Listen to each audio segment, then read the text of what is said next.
Good evening from Sacred Space at Titania's Realm. It's the 21st of June 2024 and it's 8:57 p.m. And yes, I know I look a bit of a sight. I've just come out of a hot bath because I had a meltdown because, excuse me, I made two videos today because I had to make it in two parts because I had a wonderful surprise of a unexpected visitor this afternoon.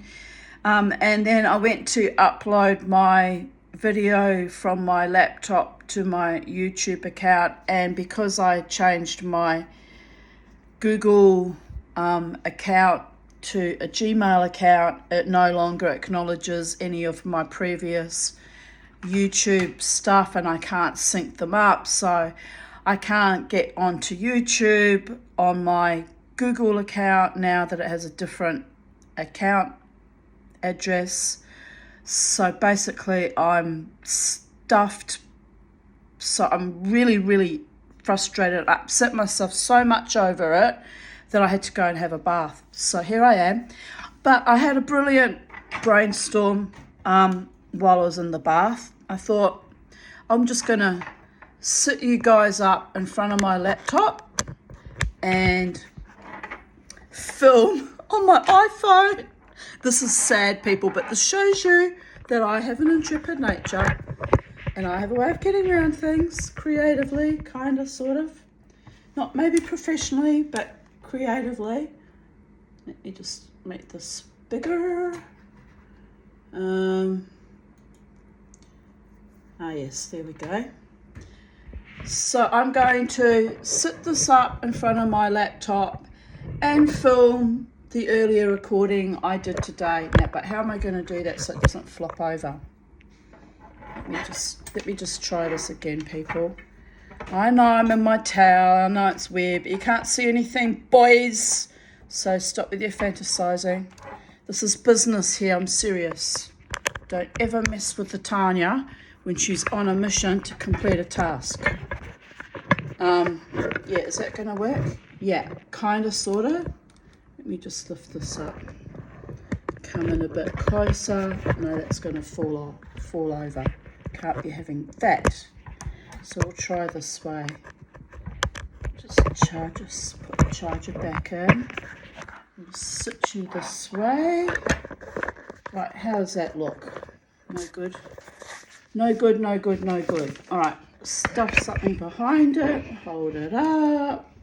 Could be leaning a bit more forward, so I'll have to stuff something else behind it, like my lovely Milky Way chocolate. Now that pushes us too far forward, but yet it kind of looks like it's working. All right, here's what we're going to do. I'm going to press... Oh, we are recording. Okay, just wanted to confirm that.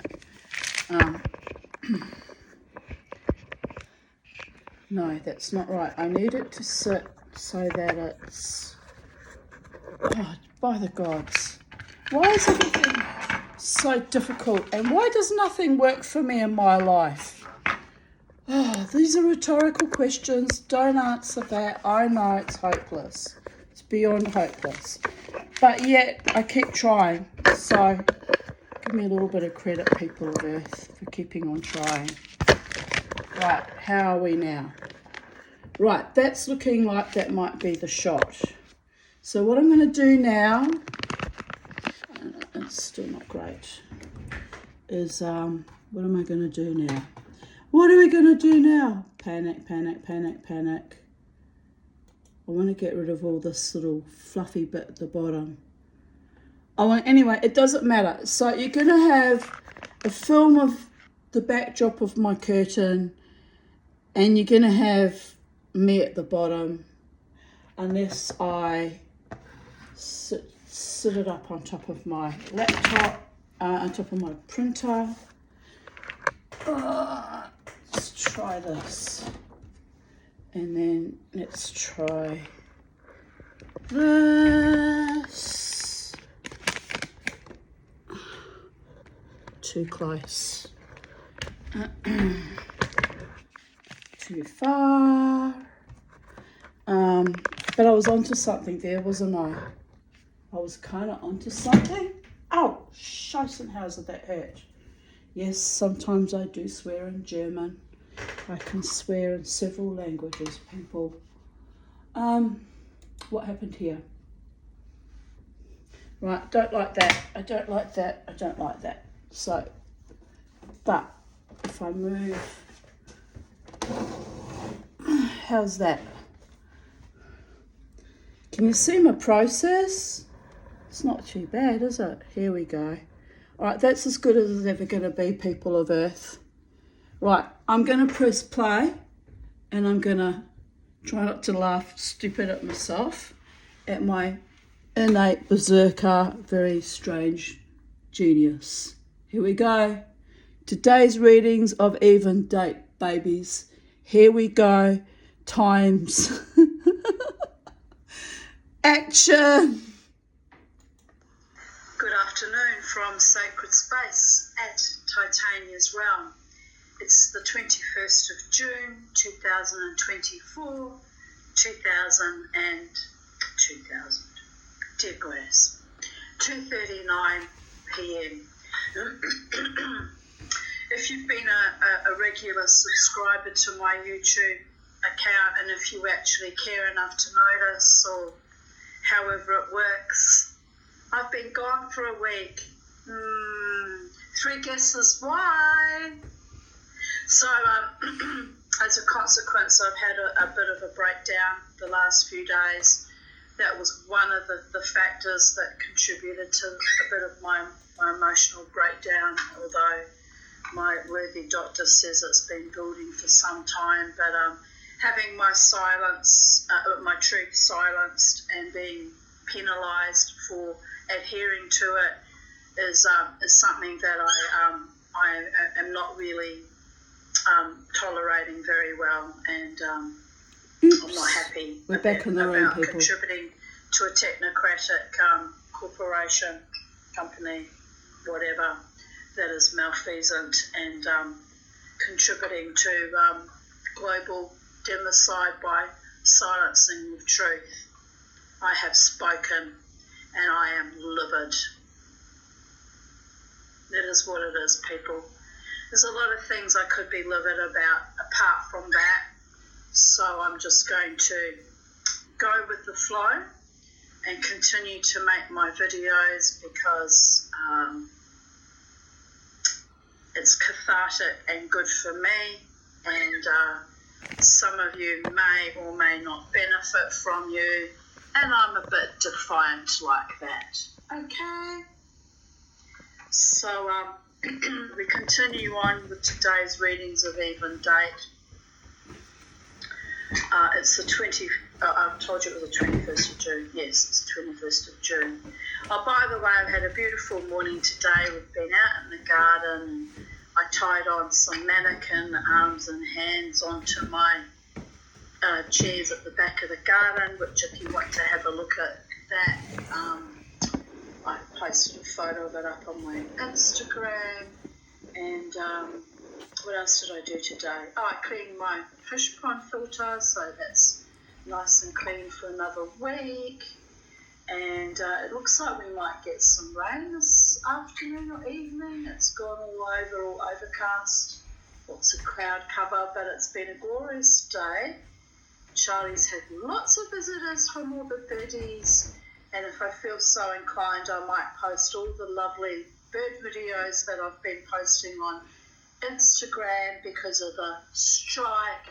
Instagram got to be the beneficiary of all our wild birdie messengers that have been coming to the garden and literally talking to me and engaging me as if I'm one of their pets. It's been the most gorgeous and soul-nourishing gift from the multiverse that I think I've ever received in 59 years of living on this planet. Yes, all your birdie friends telling me how much they love me because the humans are unalived in their souls and hearts and minds and being vicious as they often are. And The Humans Are Dead is a reference to a song by Flight of the Conchords, by the way. And I do not like having to change my language to make some malfeasant AI bot with the sophistication of a 12-year-old, fit into my world. I'm a 59-year-old woman who speaks her truth and lives her truth and has done for 59 years, even though it almost got me killed a multitude of fucking times. So there is that. So The Humans Are Dead is a bemusing, whimsical, tongue-in-cheek quote. And we're not dead. Some of us are not dead. Some of us are very, very much alive and functioning within our own mind, body, and spirit complexes. And thank the gods for that, because we are the way showers that make up for the rest of those ones that have ceded whatever humanity they had left. It's getting very, very, very disturbing and frightening to my mind, by the way. But I'll have to rise above it, because this is the world you've created and left for me to flounder in with my ever-diminishing health. So thanks for that, by the way. But it's not all just about me. You've done this to everyone equally across the globe. The only ones that are probably thriving right now are the psychopaths and the sociopaths, or the ones that don't have any intellectual capacity to actually, comprehend what's actually happening to our planet and our human species. So it's alarming, and it needs to stop, by the way. Stop silencing of facts and truth and real English language, the Anglo-Saxon language that, another podcaster I watch mocks and derides so much in favour of ancient Greek. Well, it's all very fine and dandy, but I'm an Anglo-Saxon and I speak English, and I'll adhere to my culture as long as I can, by the way, even if it's already a dead culture. It's my comfort zone. It's all I know. And I will not be discriminated on the basis of being a white Anglo-Saxon, Jewish, Viking, witch either, by the way. And I will not be discriminated on the basis of being a woman who is of senior age and who lives alone, by the way. Don't ever assume that because I'm on the fringes of your verkachte society that I am vulnerable. I discovered with this bit of a breakdown the last few days, how powerful I truly am. Even as I was struggling and floundering, I had the supernal realms came to support me in spiritually and physically and metaphorically and emotionally in the most astonishing ways. So although I might be, weakened by my health issues and weakened by the systemic long-term abuses thrust upon me since I was an infant, I am one of the most powerful individuals you will ever meet. And I myself have to recalibrate from that gnosis, because sometimes I run around playing small. I'm older now and nobody loves me and I'm all alone. And I fall into that negative fucking hell loop. And you know what? It's not my only reality. There are other realities surrounding me, like a gigantic cloak of honour right now. And I'm very much in my own queen of my own destiny persona, rising above your arrant bullshit as I do, because that's what's in my spirit. So anyway, on a happy note, I'll be going dancing tomorrow night and living my best life as I have always done every weekend. Breakdown or no breakdown, I'm not too bad, you know. I'm just a little bit dulled down today because having to rely on one Valium each day for 2 days. It's got a long half-life and I feel kind of woozy and not quite grounded, but by tomorrow night I'll be ready to dance and I'll be enjoying my life. And anyone that doesn't like the idea of me thriving in my own body, mind and spirit, you know what you can do. You can just slough the fuck off, or naff off, or fuck off, or however you want to verbalise that. You know what you can do. Mama T, I'm built this way for a reason, people, for these times, for this moment in the space-time continuum. And I did not choose to still be here, by the way. Even my bird's getting agitated now. I did not do this by choice. I'm here against my own will by the determination of the gods. Yes, my darling, I love you. That hurt, though, Charlie. That wasn't very nice. I know. Don't be angry with me. I'm reminding you two, right, of their place in the known universe. Every now and then, they forget, under the enslavement of their overlords, by the way, they forget that they're humans too.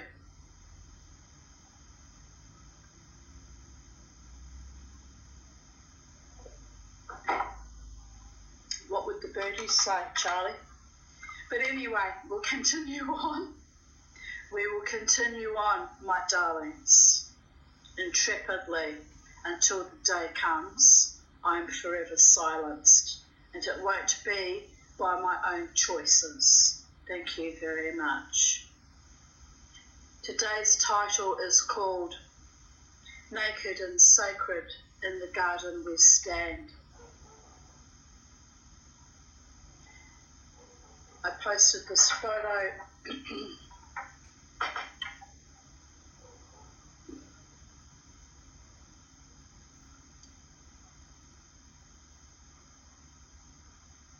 yes, it's a crow. I thought it might be a magpie because the sun's shining on its shiny feathers like a Maggie, but it's a crow.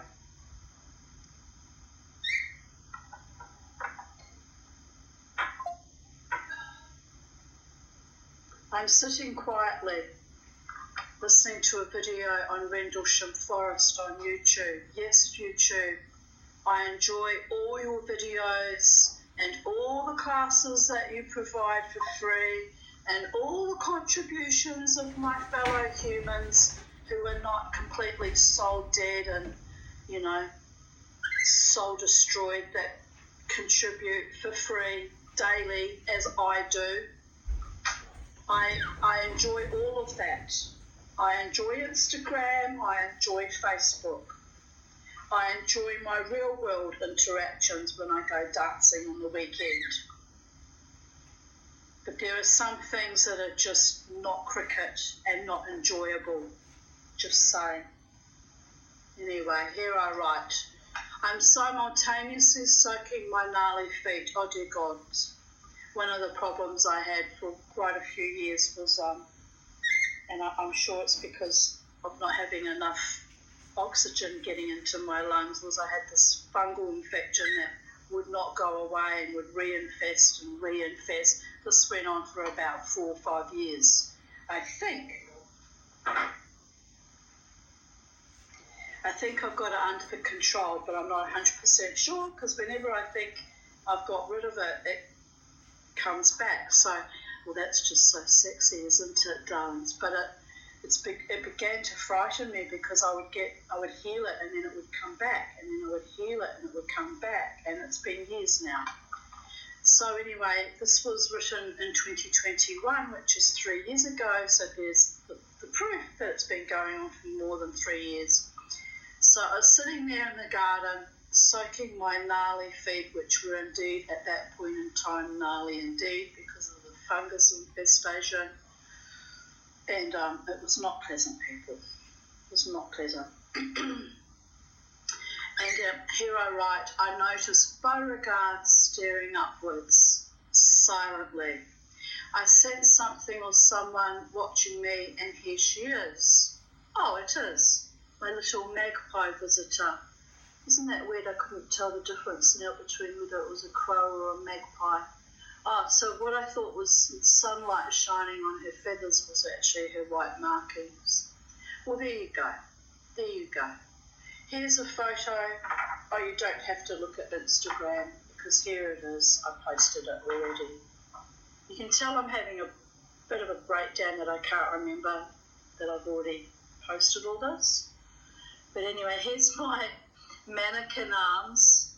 I bought the ones on the one without a hand I bought yesterday, and I was so disappointed that it didn't have a matching hand for the set.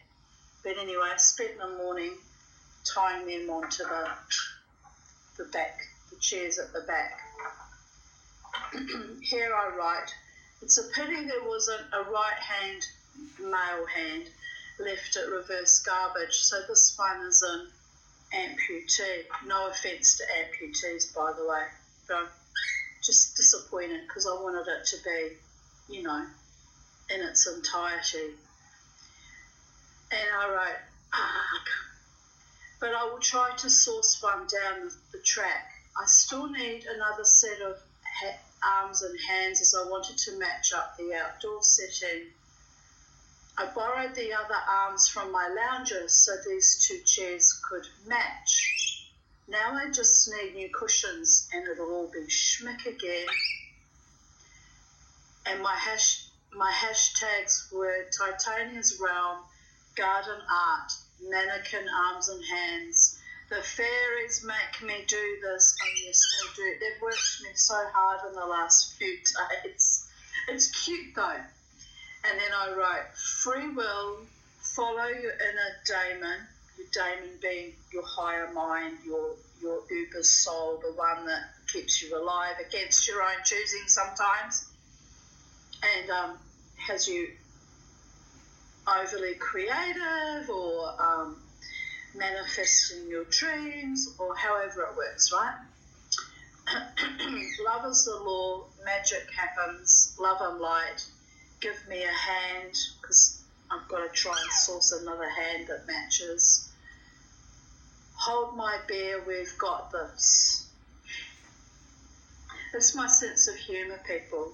Some of you don't get my sense of humour and I can't help you with that. I know it's weird, but it's another manifestation of being a complex PTSD trauma survivor. We get very weird, dark senses of humour because we had to survive our families of origin or our partners or our bosses or whatever fucking narcissist psychopaths we were dealing with in any given moment. Here I continue writing. I may paint the arms. The female ones have lost their outer coating and are down to raw plastic or resin underneath. So Mama T will need to jazz that up a bit. Okay, a lot. And anyway, I think they'll look nice painted up, and I might even write, witty little epithets on the arms as well as though they've been tattooed. I'm thinking about that, I'll write little reminders to myself while I'm sitting in the garden, like choose life, or you are loved, or life is beautiful, or fuck the haters, or I'll think about it. But then I don't need to write that, do I? Because it's all up here, people. It's all in my psyche. It's all in my inner daemon, just saying.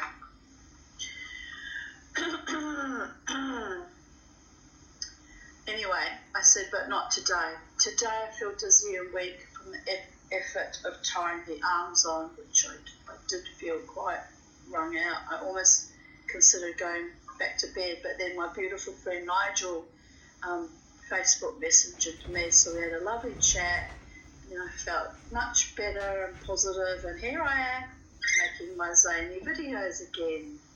Oh, be afraid, be very afraid. Tanya is in her own power, manifesting every day in every way, as she has always done, by the way. The dizziness I put down to having high blood pressure, which was slightly elevated the last time I went to my GP. And, lack of oxygen will do that to you. But every day, I should have written every night, I've written every day and every day. Oh dear goddess. Every day and every way. That's what I meant. I'm healing and living my best life. Yes, I am. It's a triumph and a defiance that makes even the gods weep some days. In love with our earth, our Gaia, our planet we all walk upon, stomp upon, some even still dare to desecrate. In love with our earth and our multiverses, as above, so below, as within, so without. And if you've never studied magical, occult lore, Lore, before, that is a direct quote from Hermes Trismegistus. And you can look that up and Google that if you want to know more about Hermes Trismegistus. But it is, it's a powerful quote. Everything is in perfect reflection of the I and the thou, and the upper realms and the lower realms are in perfect counterbalance. And be the love inside of you that you want to receive from others, and accept nothing less than what is rightfully yours by divine right, by the way. Hold your line. Be true to thyself. And how can you be true to yourself if you don't follow the ancient Roman edict? Can't remember who the philosopher is now, but is to know.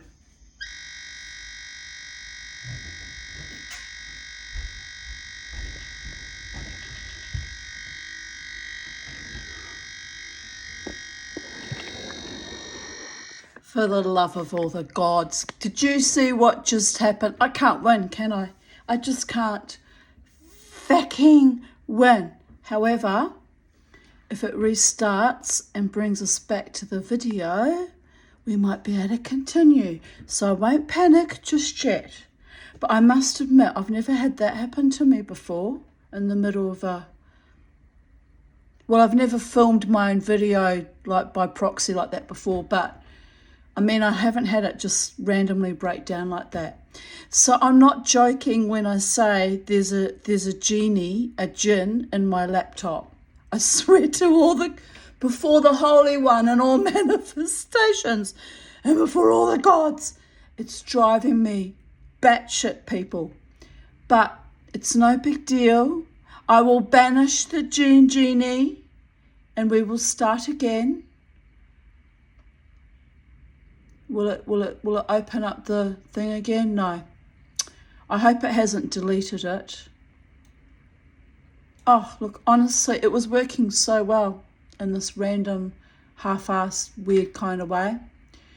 But anyway, let me try and find the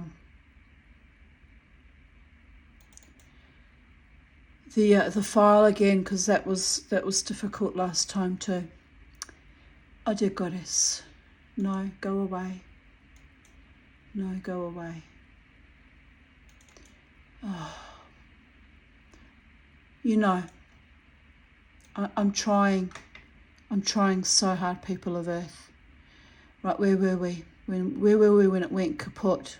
That's going to be the hard part now. Finding exactly where that was. Good afternoon from Satan. No, wrong. Because I have to open it with another fucking file as well. My guts and my stomach hurts with the frustration right now.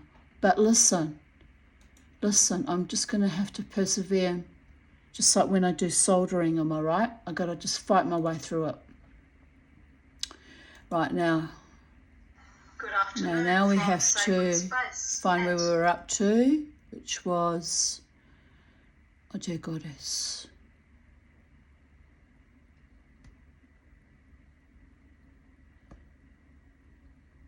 And with that, I can learn how to spin. I think we were around about the 25 mark. Type chemicals, you don't need to imbibe it externally like Mama T does. All right, I don't know. There may be an overlap, but anyway, we'll carry on from here. If I've been truly deeply loved since early childhood and had a normal upbringing, I wouldn't even have a chocolate addiction because I wouldn't need to jigger those chemicals in the old brain, would I? Because I'd be happy and safe and contented. Oh. Anyway, I had camembert cheese and a chocolate biscuit, then went back to bed. 2 bad nights like this, no wonder I'm exhausted. Here I post a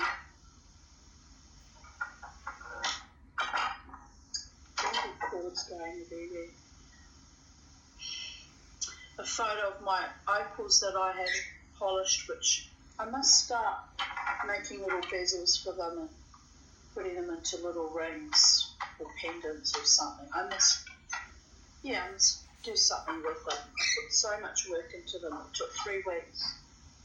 Did you poo behind me, Joe? I heard something go splat.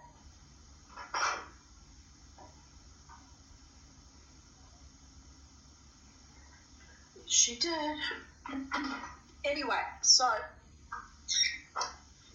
I've been thinking I must get back into my silversmithing and jewelry making and get cracking with that. But I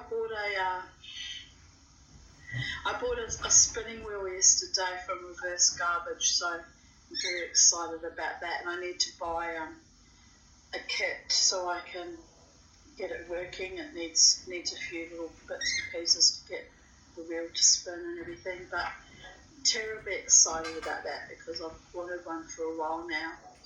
And with that, I can learn how to spin all the fleece that I spent months and months carding 2022 or 2021, I can't remember now, but all that fleece I carded and prepared has been lying around. It needs to be spun, am I right?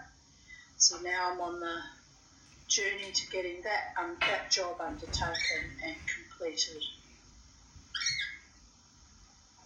And when I've turned all that lovely fleece into wool, I'll be able to maybe use it for, knitting up garments or go back to, I haven't made one for about 10 or 15 years, go back to making my tapestry weavings again. So it's all part of my future thinking of how I'm going to keep myself occupied into the next 10 years or so, however long I've got till I pop my clogs of this paradigm. Making sure I've got plenty of things to do with my time here on Earth that is enjoyable and creative and productive and self-sustaining and self-soothing, by the way, because I suspect I'm going to be alone for the rest of my life. So I won't be distracted by being in love with a gorgeous partner and tripping the light fandango and making sweet love. I have to channel all that excess energy into my creativity. So I don't even miss not having a partner. And I've been doing this for 29 years, so I'm sure I can keep doing it. But in the weekends, I'll still go dancing.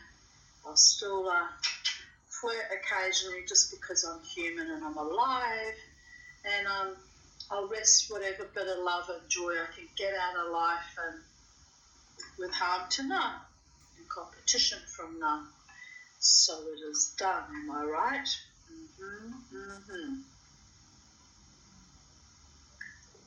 Mama T is determined.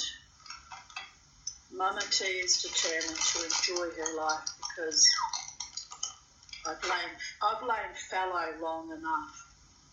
No, did you see that? Not taking my chocolate, Charlie. Look, she's really naughty. She's got banana and watermelon. She's had a go at all the raisins, but she wants more chocolate. This is for you. Yes, raisin. Sultana, actually. Look, that's for the birdies.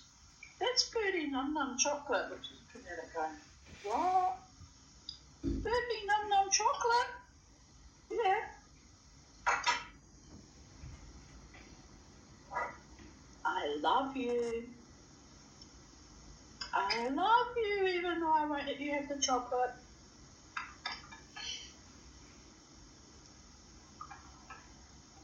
Anyway, here I write, polished White Creek opals, polished 50,000 grit. I bought the 100,000 grit paste, diamond paste. So technically I could go back in and polish them up to 100,000. Think how shiny they'd be then. I might actually do it, because if I'm going to do a job, I'm going to do it to perfection, people of Earth. This perfectionism is why I don't achieve a lot and I often fail, because it grinds my gears when I fail, or when malfeasant assholes cause me to feel like a failure, like what happened 1 week ago. Just saying, that was a mild version of my dead stare. Consider it delivered.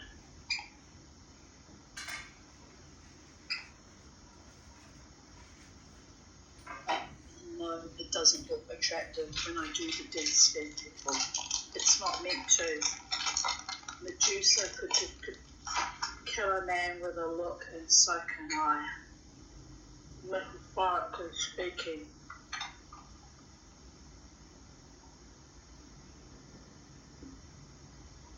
But the sun has come out again and it's a beautiful day, so we're going to be happy and celebrate life, l'chaim. Even with my mouth full of chocolate. Polished to 50,000 grit, but they are tiny. Not sure what I can make with them. Yes, you can. I'm going to make stacking rings with them. Like little stacking rings. Because they're so tiny. They look cute, wouldn't they? Can I do it though? Will I do it? I must. All that work I put into it, they have to be turned into something really, really lovely. Nazarans. Why does the screen come up and I can't get rid of it? Oh, there it goes. My computer's driving me mental.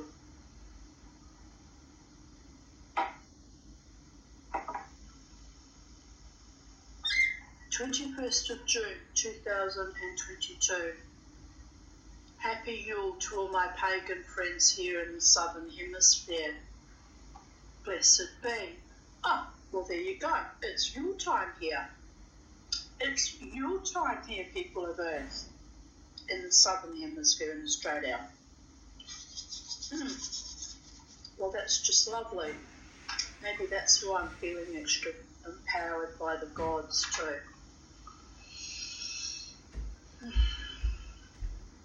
just lovely. 4:30 p.m. I spent the afternoon in my hammock with a thick woolen blanket while Charlie played in the tree and Bobo lay up underneath me. Oh dear goddess, I miss him so much. Then I took them for a walk, but my cough got worse. I was very ill this time, 2 years ago.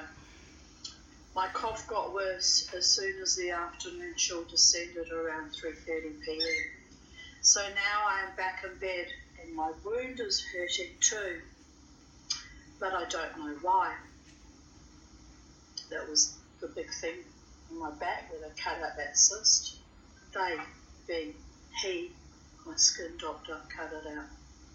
Today has been a horribly unwell day, but I am soldiering through it.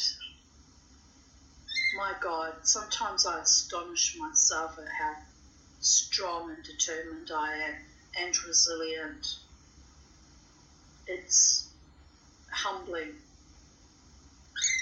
I have to leave my body sometimes and look down at myself and say, girlfriend, how did you do that? I don't know, but I do it. It's astonishing sometimes. Grateful for the lovely sunshine, my bird and my dog. I even had a visit from Coco, Sweetness. I miss little Coco and her parents.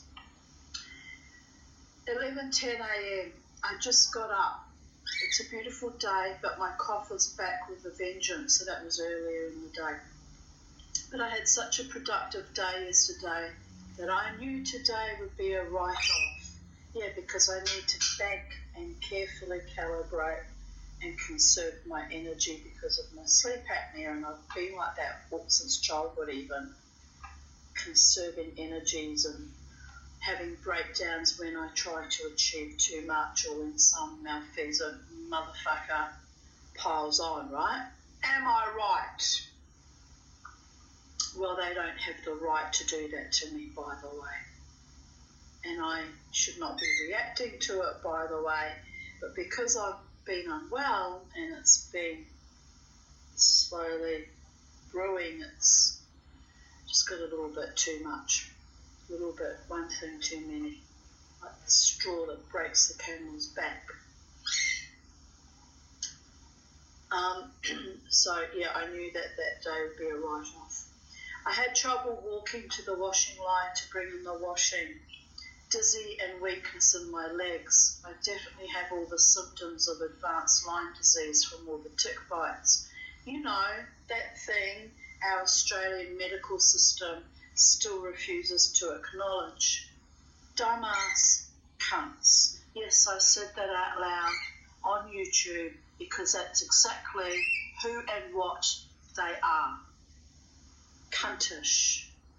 Leaving so many people to struggle with poor health outcomes from multitudes of tick bites, by the way. No wonder I feel like I'm dying. Although that's the least of my problems. It's not just the long-term effects of that, is it? It's the lungs, it's the CPTSD, it's the bowels, it's the frustration at not being loved in a safe, honouring way throughout most of my life. And now I see the opportunity for real loves. Again, it's unattainable. So yes, it is hard. It is difficult. But I will get through everything. And I will do my best to live my best life. And I will do my best to thrive.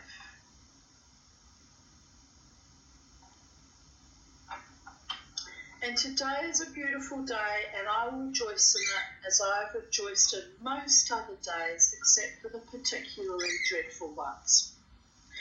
Yibbity yabbity onwards and upwards to infinity beyond and beyond, and all that jazz. Yeah, babies. Beautiful red sunrise this morning. Red sky in the morning, sailors warning. I hope it's a good day. I will make it so, regardless of the weather. Because attitude, my darlings, is everything, most of the time anyway.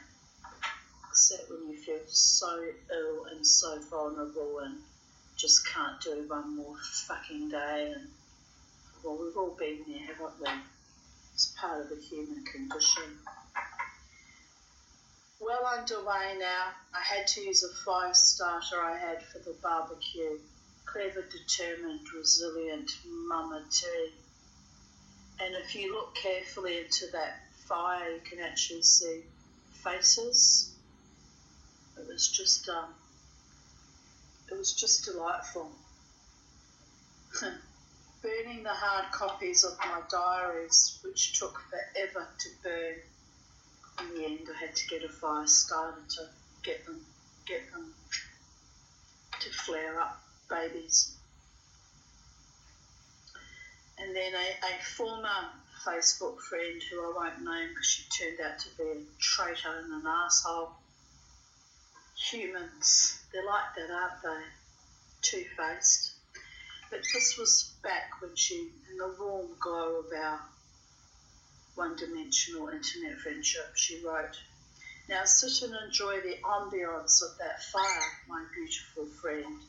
Kiss." And I replied, "It did create a beautiful glow in the backyard, holding on while letting go." And my friend Jared Nielsen wrote, "Enjoy the winter solstice and throw a Yule log on the fire to help burn the past evils away." And I wrote back, "It burnt quickly once it got going, but yes, my timing is rather appropriate. Happy Yule, my beautiful friend. Love you always and forever. Even if I do dray you on the cop by waking you up each day and blathering on about nothing really. Oh, why the fuck you put up with me? Only the gods can know.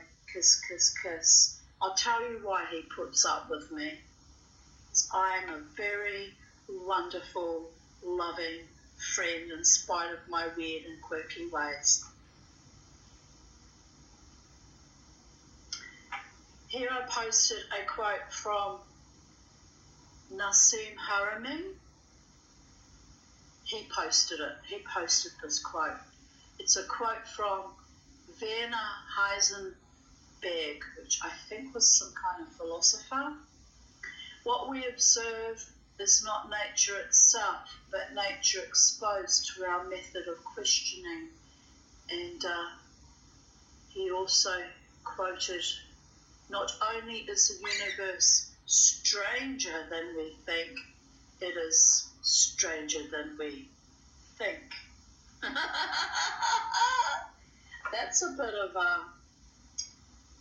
that'll get you pondering, but it's true, isn't it?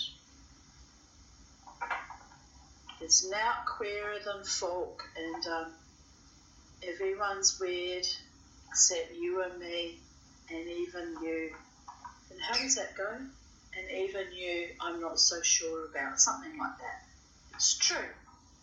The world and the universe, the multiverses, if you believe in that sort of thing, it's very, very strange. But that immense energy has my back, babies. Ask me how I know. I'm here presenting these videos to you, ain't I? Charlie's here too. Against her odds, she got kicked out of her nest as a baby bird. So we are the broken, reconfigured, kintsugi'd hearts that are proof to you all that the multiverses really does have our backs and fronts and sides. 21st of June 2020. Feeling sad. My little family of sweet little boys who befriended Beauregard and Charlie are moving to Woolloongabba. They brought much delight and joy to me in the past 3 months since their dad rescued Charlie after he went walkabout and got himself lost, back when we thought Charlie was a mailbird. It was a balm to my heart and soul, especially with the horrors of the last 4 years' epoch, starting with C, and enforced isolation, which impacted me more severely as I already live in a fairly isolated lifestyle. Bobo will miss them greatly. I dread the day in 2 weeks when we walk past their home and they are gone. He will not understand it, my dog. They promised to keep in touch, as people do. They didn't. But I know that people drift away or get busy with their new lives. Sigh. I hung the pictures up the boys made for me. Happy memories. It's actually quite tragic, darlings. Very, very fucking tragic. But you know, they were lovely kids, and I don't know, maybe one day when they're grown men, they'll remember me in some small way. They certainly brighten my day every day, sending me lovely little pictures. That one was of Charlie. It was just gorgeous. You know, sweet little children. And bear in mind my long-standing grief because I couldn't have any more babies after the second child. And thank God, because I was, by that time, you know, on my own. And then I had to have a hysterectomy at 42. And then all my life, even the reason why I had children so young was I was hoping to be a grandmother one day. So all my life I was waiting for these grandchildren to come along, and they never did, you know, through no fault of my daughters. It's just, well, the youngest said she would never have children, so that was a choice, but the eldest, for whatever reason, it didn't happen, right?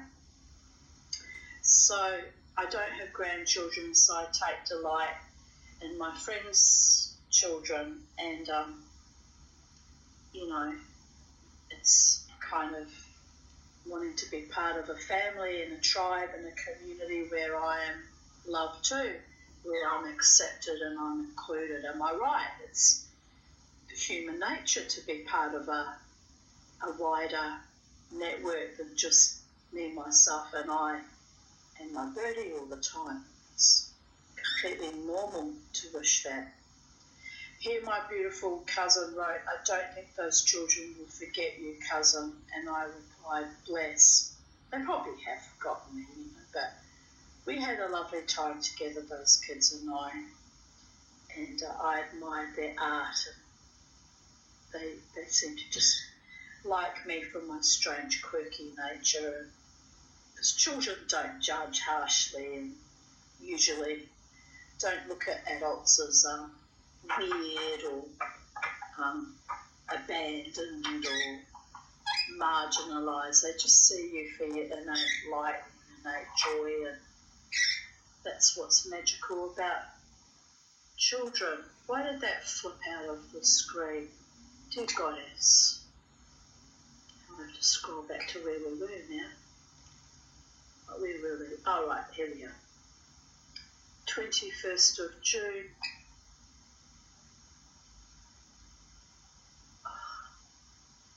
And I've got to hit save and publish because I didn't consciously hit the edit button. I don't even know how that happened. I'm really struggling, people of Earth. Can you really see that I'm really struggling? I'll get better though. I will get better. If the gods allow it, and it is my fate, I will get better. And my videos will get less destabilised and maybe more sanguine. And I will get better and life will be beautiful again. Because I'm wanting that very, very much. If people would just stop sabotaging me and being vicious, people here on this program, then life would be just so, you know, sanguinosis babies. That's what they're afraid of, though, aren't they? They're afraid of us having our own souls and our own personalities and our own life force intact. Remember that, people of Earth. Never cede, never quit, never yield. 21st of June 2019. I'm smiling because they'll probably end up having to completely shut me down. And you know what? If they're that evil and malfeasant, if that's what it takes, then so be it. 21st of June 2019. I had pre-admission on Monday, 4 hours, blood tests, ECG, full on, and it was indeed very full on. In fact, I was sexually harassed most of the day by medical personnel. One was an anaesthetist, by the way, who, in their professional capacity as an anaesthetist, has the chutzpah to harass a woman. How many years of education and training go into that, to become in that professional capacity an anaesthetist? And then I got harassed sexually by the phlebotomist at the end of the day, or the dickwad that had the job of taking my bloods. It was evil what went on that day, 24th of June 2019. And then I still turned up at 8 o'clock in the morning on the 25th to have my gallbladder surgery, my cholecystectomy. And they made me wait till nearly 5 p.m. in the afternoon for that surgery, by the way.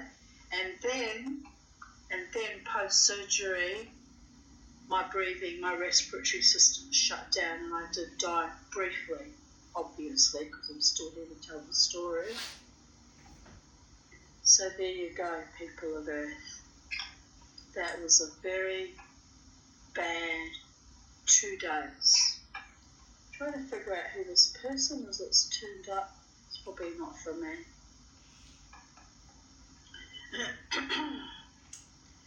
Anyway, here I write,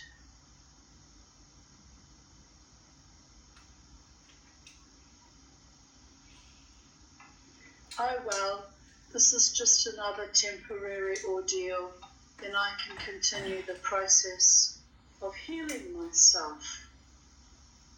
It took 5 years to fully recover, by the way. Or actually, it took 2 full years to fully recover, but mentally I still haven't completely recovered from the ghastly, epic fucking horror of that day. Somebody's here. Oh, I do have a visitor. I do know who that young lady is. I'll be back. I may have to go part 2.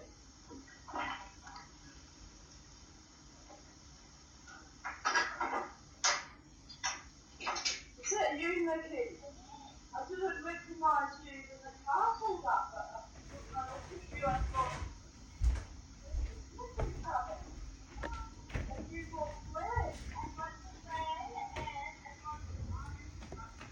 Oh my goddess, you are a worshipful woman. How are you?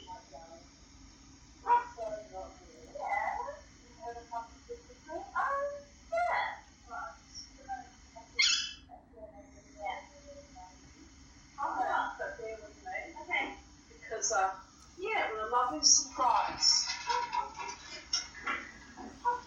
I'll have to come back for part 2, everyone. I've got a visitor. So, speak to you later. Bye.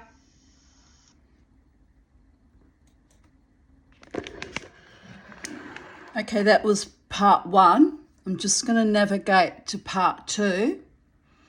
And we'll carry on, continue on with part 2 in the same video. So 2 parts are now in one video because of my clever idea of doing this.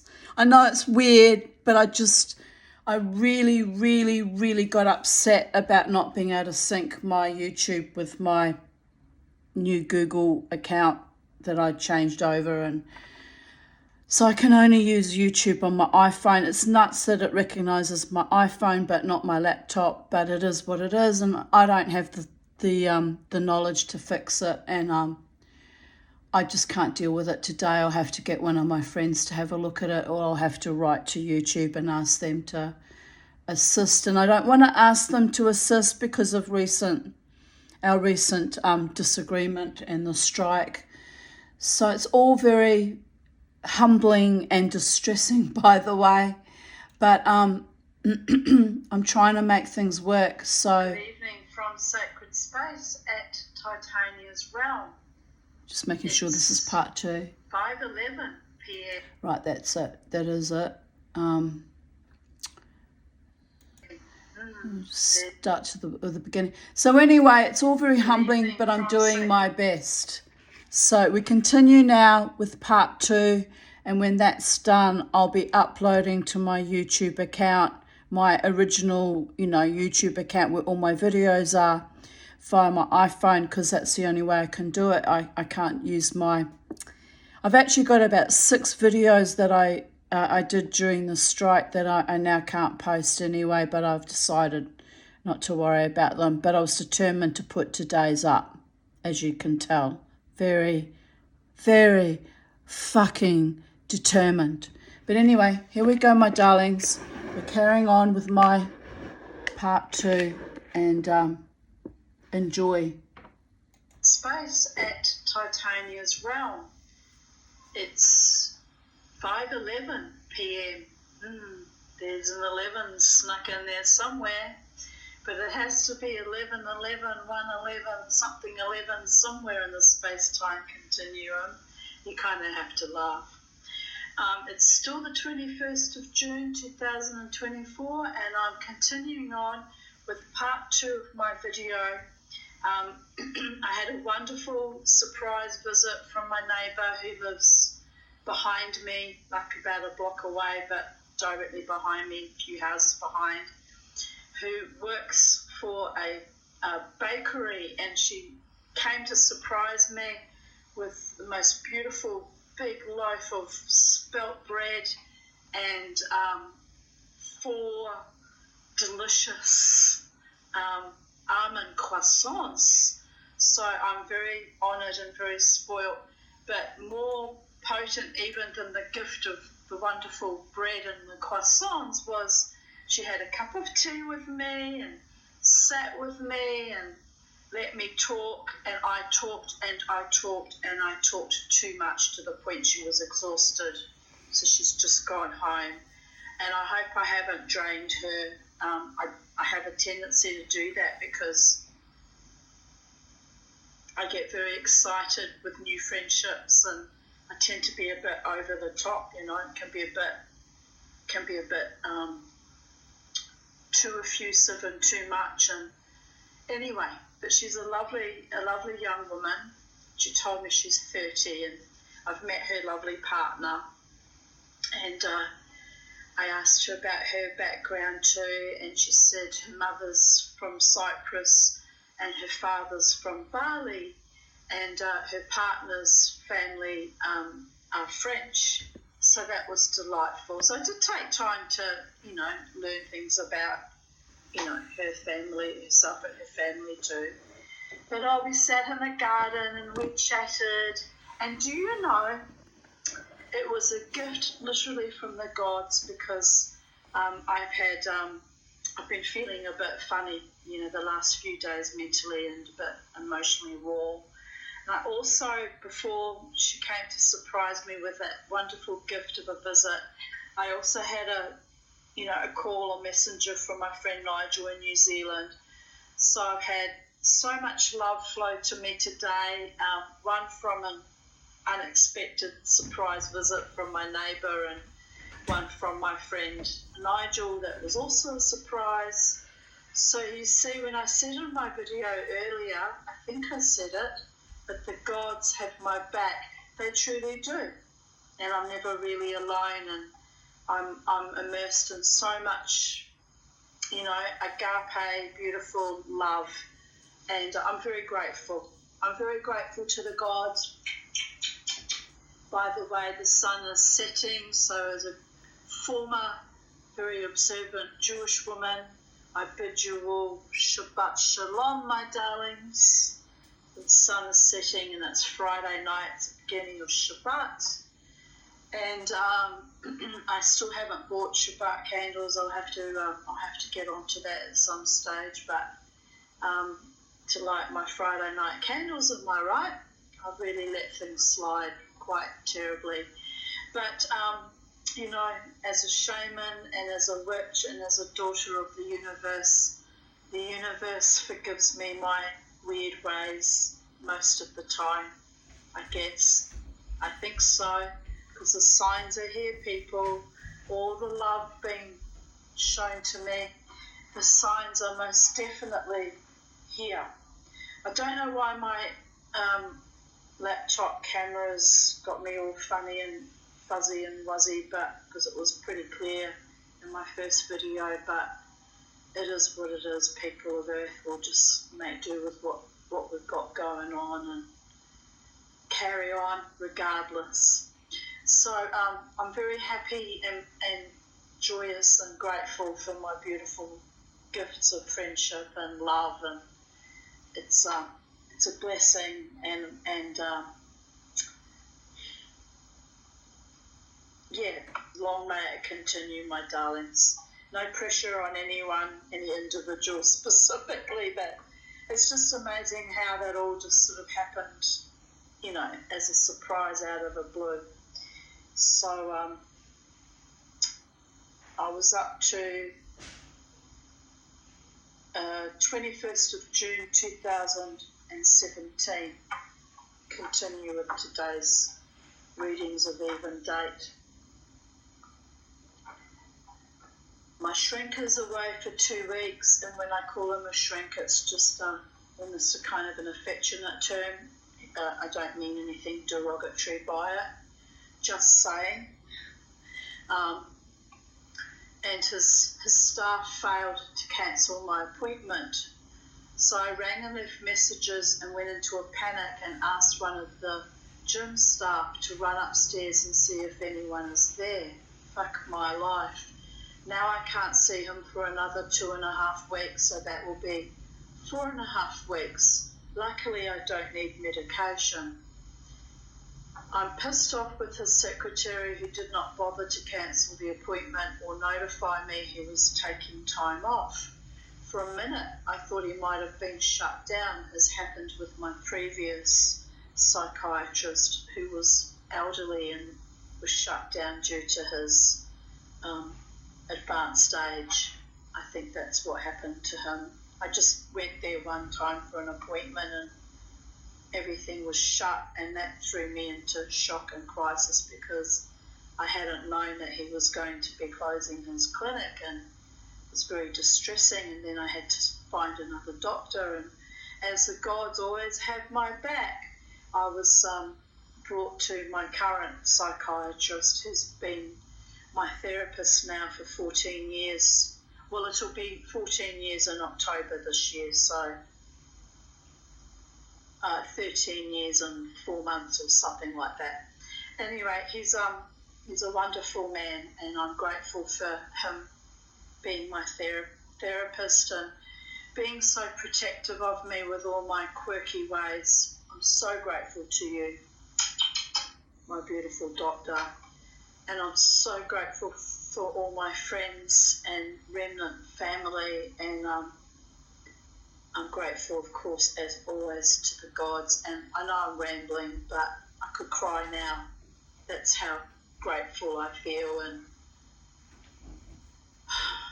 I have to recalibrate, because my heart's aching with joy and exhilaration and hope, and I have to calm it down a little bit.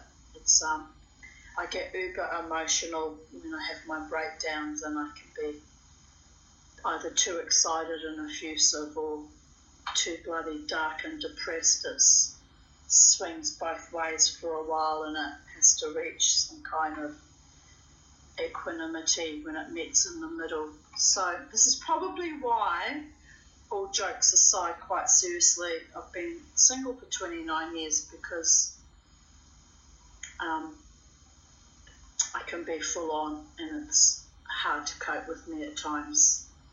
But anyway, all good, all right. I just have to keep going on as usual.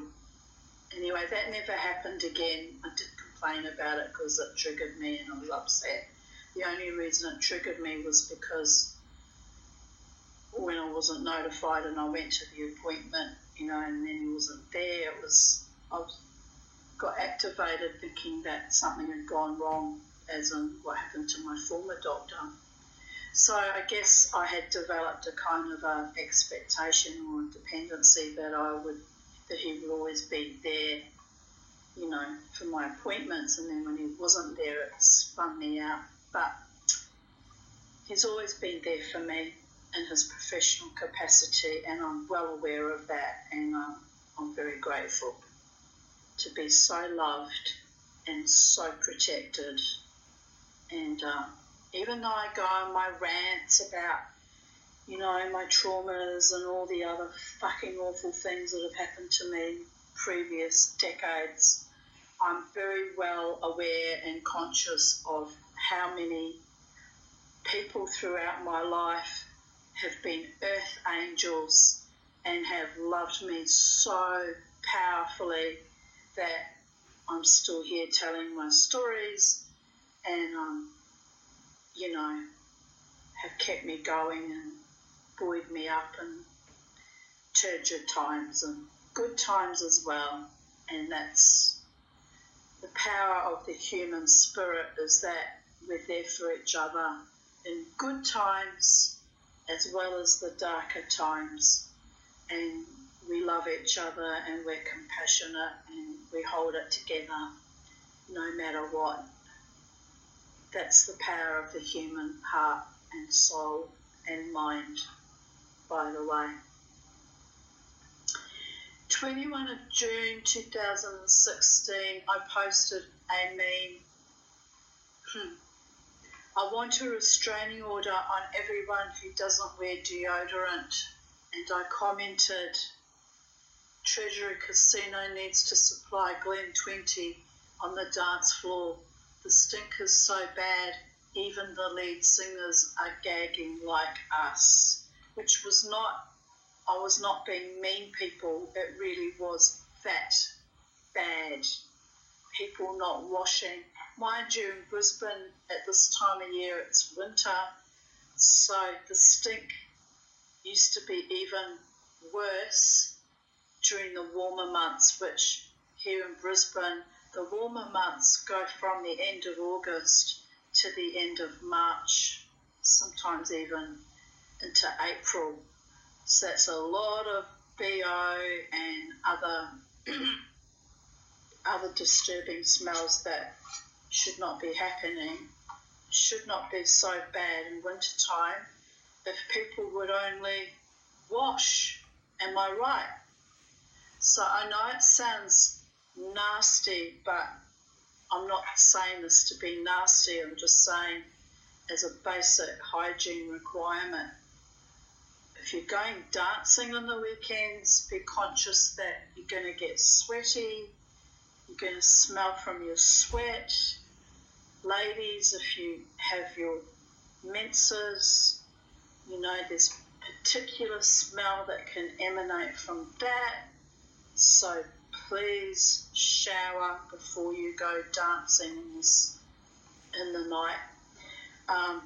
There's another particular smell that emanates from people who've, engaged in sexual relations. There's a very particular smell that comes from that, which is also not pleasant to inflict that on other people.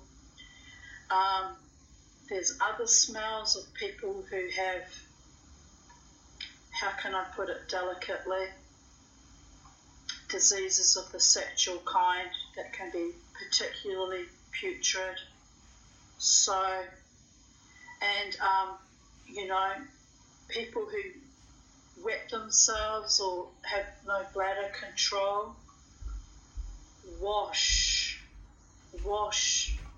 And if you can't wash because you're out and something unfortunate like that should happen, throw the freaking knickers in a bin and wash in the ladies' toilets, you know, or carry a spare pair of knickers tucked in your bag somewhere. Wash, people. And if you can't wash or you're not prepared to bathe yourself before going dancing or out into the scene, then consider that it might be time that you no longer went out, especially on very, very hot summer nights. And for those of you that suffer from under armpit odour, which, you know, happens when you dance and you sweat, you know, use antiperspirant. I know it's not good for us because of the aluminium in it and it can cause Alzheimer's, but don't go out stinking and inflicting that stink on other, you know, other people out in the music scene, dancing or drinking or watching the bands. It's not pleasant, it's not funny, and it's just not cricket, people. Mama T has spoken, and but this is what I had to deal with. I still sometimes have to handle it. And when you're a highly sensitive person like I am, Google it. It's actually it's part of my personality and my trauma issues and my brain wiring to be a high sensitive person. And people who suffer from or live with, don't necessarily suffer from it, that's the wrong word, but people who live with, you know, autism or Asperger's or on the spectrum as well, also have that issue of having a very fine, sensitive, olfactory, you know, system. And so I'm not on the spectrum, I don't think. If I am, it's never been diagnosed, but maybe I am now. Maybe it happened later in life, I don't know. But anyway, our sense of smell is particularly heightened, like very extremely heightened. One of my friends I dance with regularly for years at the casino was on the spectrum. She was diagnosed as Asperger's syndrome, and she could smell people from across the other side of the bar. We're talking about, you know, 20 metres away, 30 metres away. She would turn to me and start gagging, and I'd be like, what's wrong with you? I won't say her name because we're not friends now, and I don't want her to think that I'm gossiping or bad-mouthing her. It's not my intention. But she would say to me, can't you smell it? What's wrong with you, Tanya? And I'd think, what's wrong with me? What is it I'm not smelling, you know? I really wouldn't smell anything. But then as the particular person, you know, with the offensive odour would get closer to me and stand near me, Karen would be like, ugh, ugh, and having to like remove herself, move away. And then I'd be like, oh, it's been a drama queen, I used to think to myself. But then I'd suddenly get a waft of the smell too, and it would often smell, depending on the person, it would be either stale 3-day-old period smell of someone that hasn't bathed in the heat of summer, which is, by the way, particularly foul, or someone that had freshly had sexual relations, or someone that had not changed their underwear for days, and the stench. This could be males too. This obviously the males don't smell of period blood, but I'm talking about smell coming from their genitals. The stench would be so bad that I would start vomiting too, and so there'd be Karen. Oh Jesus. Oh well. Anyway, It's the truth, and she knows because we used to complain about it a lot. Anyway, we would both be, you know, and then she said, I tried to tell you, and I honestly could not smell this person until they got closer to me. So I don't have quite a sensitive smell as you have, but it's bad. We would be crying. The tears would be running down our eyes, you know. And then there was another woman that had a particularly bad odour, so bad that in a former venue that I used to dance at, some of the guys in the band would say to me, can you say something to her? It's so bad that we're having trouble playing the music, we're gagging too. And I was like, I've tried to tell her, but she doesn't believe me when I say she smells so badly, and it's also very embarrassing to bring that subject up, and she thinks maybe that I'm being malicious when I'm actually being honest and, you know, trying to protect all our sensibilities here and our noses, you know. She really was that badly on the nose, people. But anyway, fortunately, I haven't had that problem since I don't dance in that particular venue anymore. And apparently that woman no longer dances in that venue either anymore. So problem solved, am I right?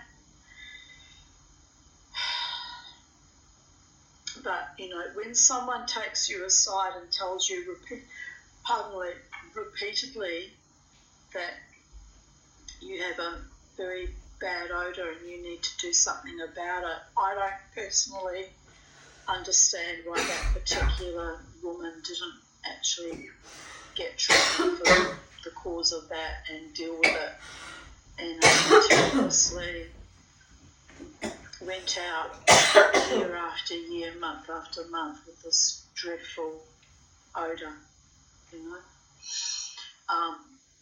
And I tell you what, if it had been me and someone came to me and said, look, there's a problem here, you need to address that issue, and I would be so humiliated and mortified and distressed that I'd be at the doctor quick smart fixing that issue.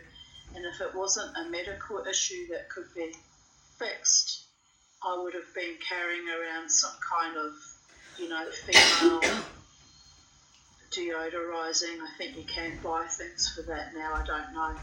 Yeah, you would have been able to buy that 2 years ago. And I would have been carrying around a spare pair of very clean, you know, knickers, and I would have been addressing that issue. It's like, have some fucking dignity, the love of all the gods, am I right? But anyway, eventually that all got resolved because I not because of that reason, but I ended the friendship with that particular woman over some very pernicious treachery that went on. But anyway, that doesn't matter now. That was a long time ago now, and I didn't make this rant to, you know, single any particular person out. I'm just saying that's one of the issues that happens at the casino and in other club scenes here in the height of summer.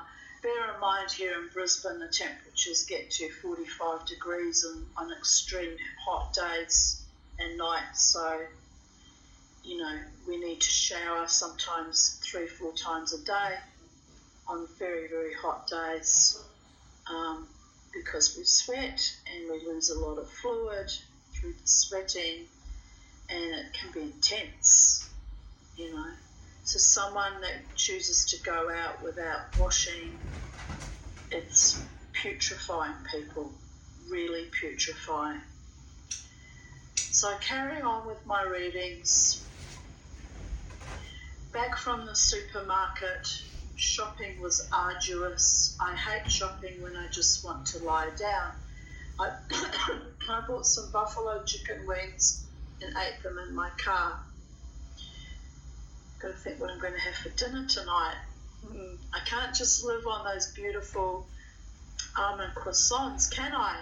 But I can, you know, and I probably will. I bought some buffalo chicken wings out in the car, some banana bread, milk, yogurt, and a few other bits and pieces. It is good to be home, but the moon is so beautiful, nestled amongst long silvery clouds. If I had taken my iPhone with me, I would have taken a picture of it. It was a happy, inspiring sight, especially as I'm going through some kind of transition, and I can never tell how I'm going to be when I come out the other side. My friend Lynn wrote, there was a beautiful red sky tonight, and I wrote back, be a nice day tomorrow then. Red sky at night, sailor's delight. Red sky in the morning, sailor's warning. Which is an old, old folks' tale, warning or rejoicing in how the weather or how the day is going to be at any given time, depending on the colour of the sky. Here I write, hypomania, panic attacks, feeling the feels is hard, bloody work. Back to bed I go. I will try to sleep again. Lynn brought me a wonderful foot spa, and just as she arrived, so did the lawn mowing man. So it was hit the ground running, getting tables moved and stuff put away so he could have a clear run. Then I had to race to the ATM to pay him. Then Bobo, that bloody clown dog that I would move heaven and earth if I could have kept him alive, by the way, got out, so my sweet neighbour brought him back. Phew. Then I cleaned out the filters from the ponds and cut back the strelitzia. Now a cup of tea and breathe, Tanya, breathe. My friend Kellyanne wrote, and I still haven't seen her active on Facebook and I'm still worried about her. I don't know if she's passed away. She had very, very bad health outcomes and I fear she may have passed away. I mean, I pray not. I pray that she's okay and doing better, but it's not good how she's just blipped out of my life since December last year. I haven't heard from her. 25th of December, when was it? Anyway, it's been 6 months now. And I replied, yes, chamomile is sweet, but I fear I may need heavier drugs. I also called 13 Health last night, which I very rarely do as they're useless. Historically let me down. But anyway, I told myself to keep breathing and it was just exhaustion. It was very weird having the insight to talk yourself down. This is how I know I'm not crazy, people. I usually manage my own panic attacks quite well. I got freaked out when my right arm, fingers and leg went a bit numb, but it passed, as do most things. She replied, that sounds scary. I was very lucky when I came off my meds. Oh, so what date was this? Oh yes, I've just not long flushed out all my meds, so yeah, it might have been a residual effect from that.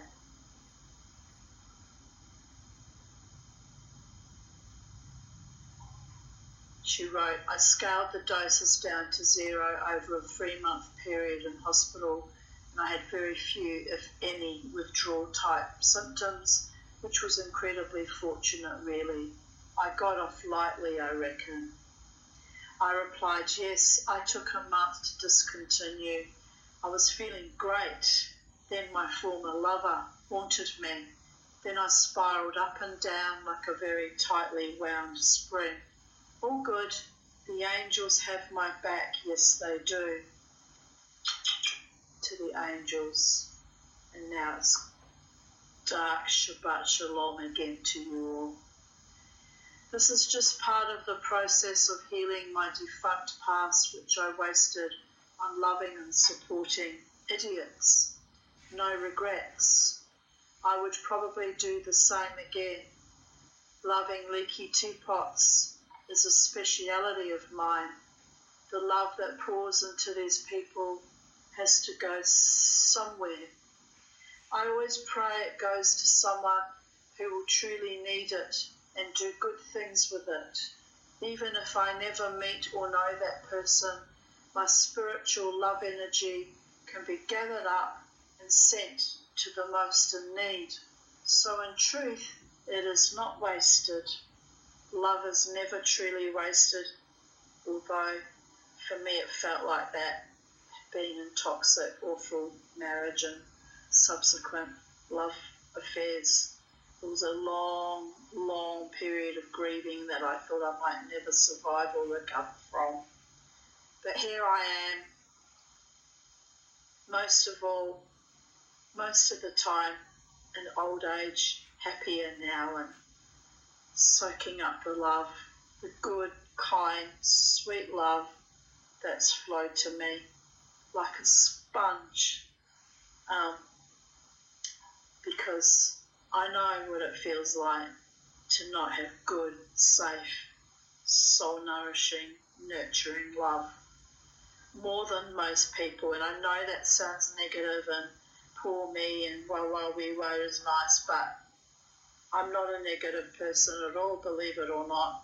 I'm a very powerful and positive and sometimes a little bit euphoric and Pollyanna person.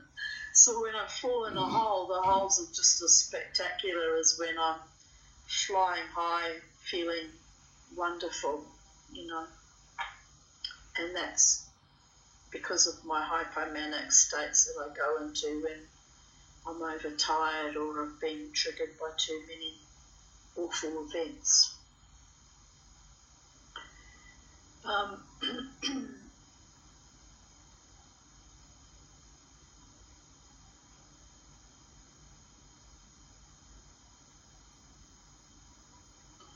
So in truth, it is not wasted, just redirected to heal someone who has never known love and would never so arrogantly reject or squander it. Well, people who reject and squander your love are not meant for you, and the sooner you wake up to that fact and move on and open your heart again to real loves, the better life will be. I did waste a lot of time, a decade on the last man previous, and about 5-6 years on the lover that haunted me, pouring so much love into empty vessels and dreaming the impossible dream. And 5 years in my last relationship with, my boyfriend that I had from 2005 to 2010, also wasted.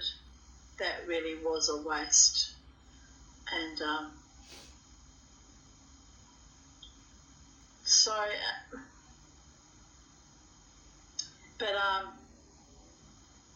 but the gods have my back, and flowing sweetness and beauty and light, and I'm grateful. I'm grateful to the goddess of love, Aphrodite, in the Greek mythology. I'm even grateful to that little Eros that bites me on the bottom occasionally and I have to go. I can't partake in that unless the person feels the same way about me and is available to me.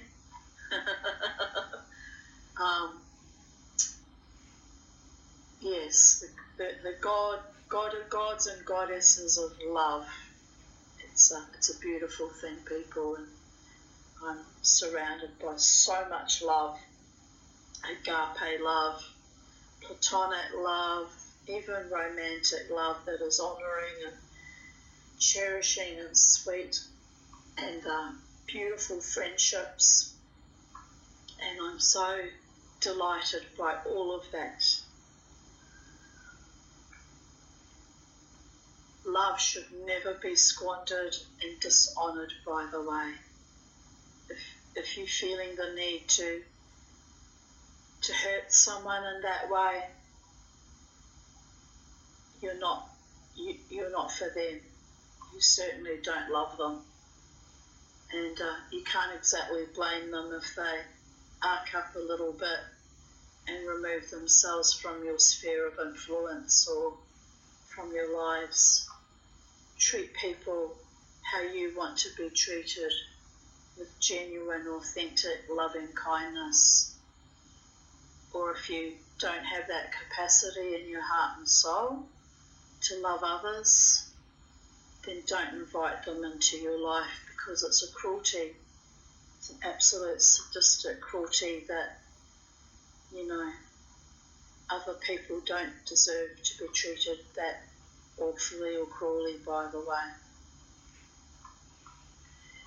Then invariably the love I expended comes back to me in unexpected ways. Little miracles, signs in nature, even the dead Ka of the unloving. Ka meaning Ka, the Egyptian word for soul. The soul that leaves the body and flies around looking for its place in immortality, am I right? Even the dead Ka of the unloving cannot leave without acknowledging my energy signature to have closure. There is also the great abundant love from my pets and other animals all around me, and the love of true friends, and the love of the unseen ones watching over me, guiding me, and leading me to wholeness. Love is powerful. And my friend Kellyanne wrote, that's a nice sentiment. And I'm trying to work out, it says 6 years ago, but I wrote that in 2016, which is 8 years ago. So, it's a bit odd, isn't it? Oh well. We know it's 8 years and not 6 years, so just notice that little bit of an anomaly there. Also shared in 2016 a beautiful video from www.secretland.co.nz for New Zealand. A forest ramble at home in the Bay of Plenty, New Zealand. Tenalach, which isn't a Maori name, so I don't know why it's called Tenalach. But anyway, check out our documentary, Voices from the Forest, a look at the fairy folk of New Zealand. And here you can see all the most beautiful lights in the forest. And I must admit, if I saw that in the forest behind me, I'd be quite a bit astonished. So here I write God Zone, which is a nickname that all New Zealanders can identify with. For New Zealand, or Aotearoa, we call it, our country, we call it God Zone, literally the zone of God. Of course, the Holy Land in Christianity and Judaism, and even in some aspects of Islam, is Israel or Palestine. Trying to be politically correct here, but don't get me started. But anyway, that's the Holy Land in the Abrahamic religions, but an island, I guess, is the Holy Land for the Fae and Celtic religions. But New Zealand has her own magic too, and very much a holy land too. A young country, much younger, than most other islands and continents around the world, but it is what it is, people. As a teenager, I used to stride through dozens of hills and valleys searching for my wild mare. Oh, that's interesting. I was telling Nikki about my horse when we were chatting outside. Many times the ground would rock under my feet and I would stumble. The hills were right on top of the Wellington fault line. I used to pray to the spirits of Aotearoa. No, I pronounced that wrong. Aotearoa. Sorry, I'm a Pakeha and my Māori pronunciation is disgraceful. Please forgive me, all my Māori friends and cousins and all my relatives. To help me to heal and to get me free of my family. I used to see little signs of the fae there also. My horse had a strong telepathic attunement to me, even if she did often hide on a different hill. I would eventually find her.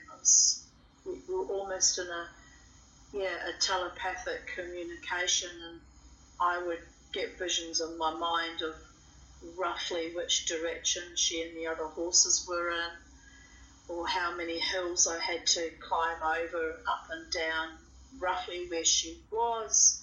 And invariably I would find her. It was almost like she could hear me trudging through the hills, searching for her, feeling a bit stressed actually, because it was a lot of land to search for her. It went on for acres and acres and acres, and all up very, very steep hills and down into valleys and climbing back up again. It sometimes would take me up to 3 or 4 hours just to find my horse and then have to bring her back. And it was intense, people. I was a teenager. I wouldn't be able to do it now. But anyway, the land of New Zealand is very sacred, as are all lands on earth.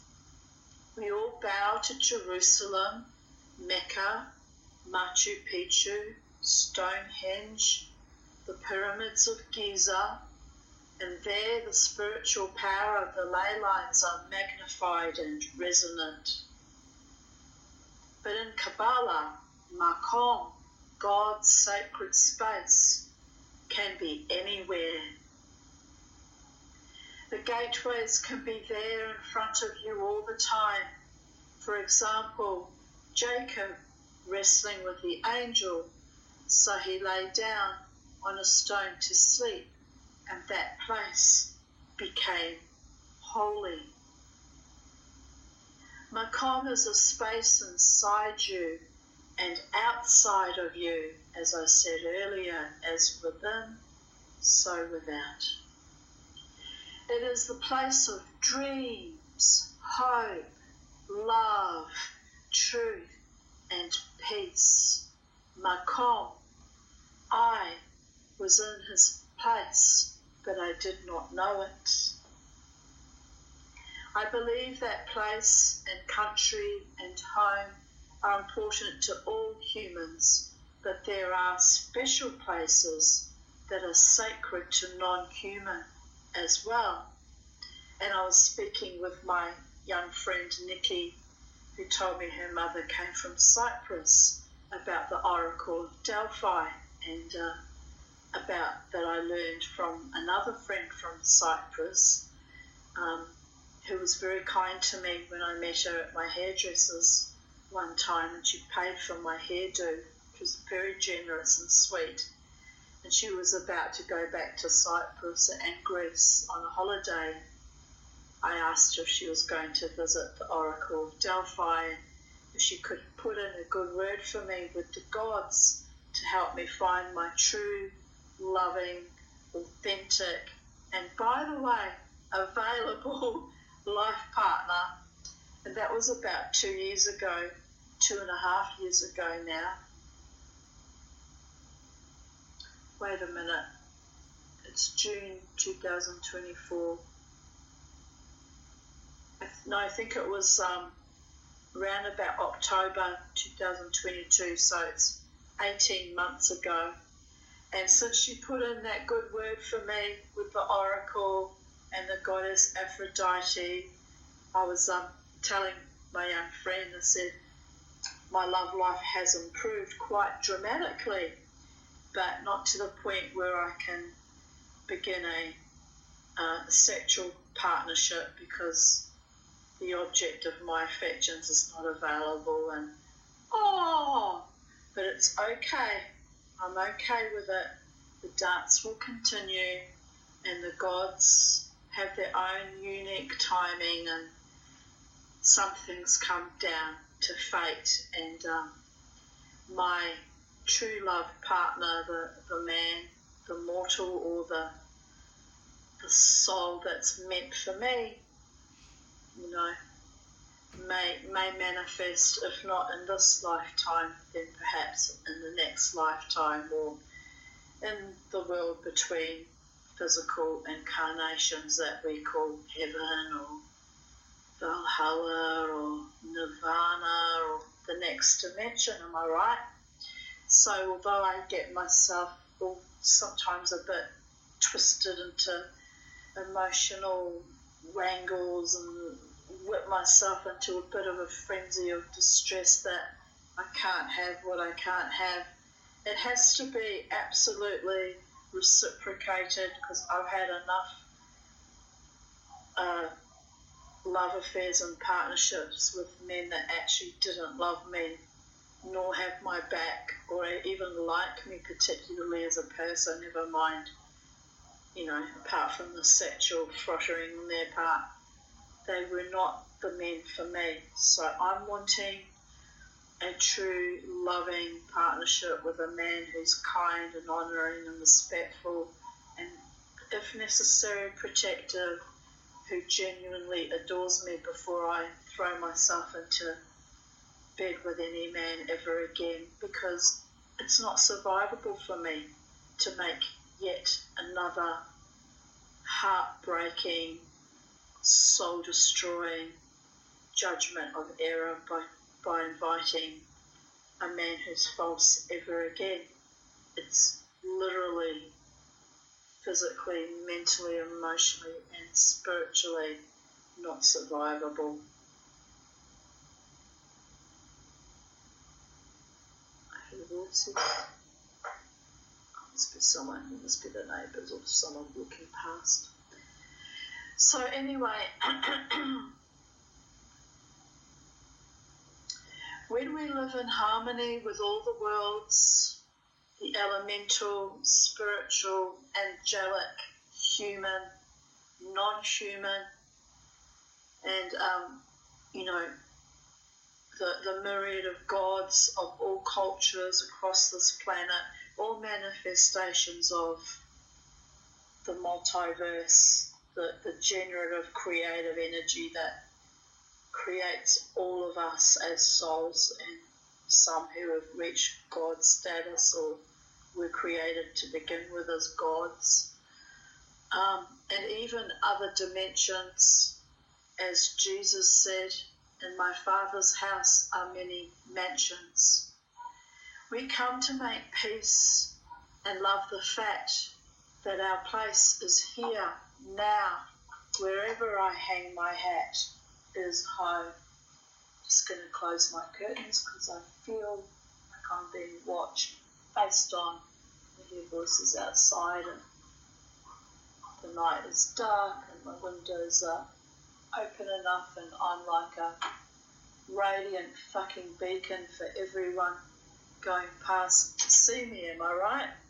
And I feel embarrassed, like a little bit of privacy at night, so the curtains are closed, and if anyone wants to see me, they can come and see me as my beautiful Nikki did today, and not just leer at me from afar through my windows, which people do. I look in at people's windows when their curtains are open in the evening, and it's always interesting to see what people's decor is like, and it's a very normal reaction to be curious.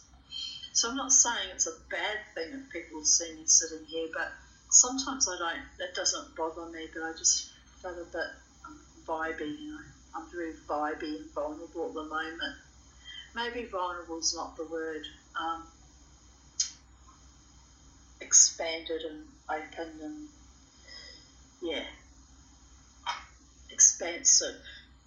Expansive might be the word. We are each the centre of our own universe, constantly connected to life, to each other, even without the internet. Lol.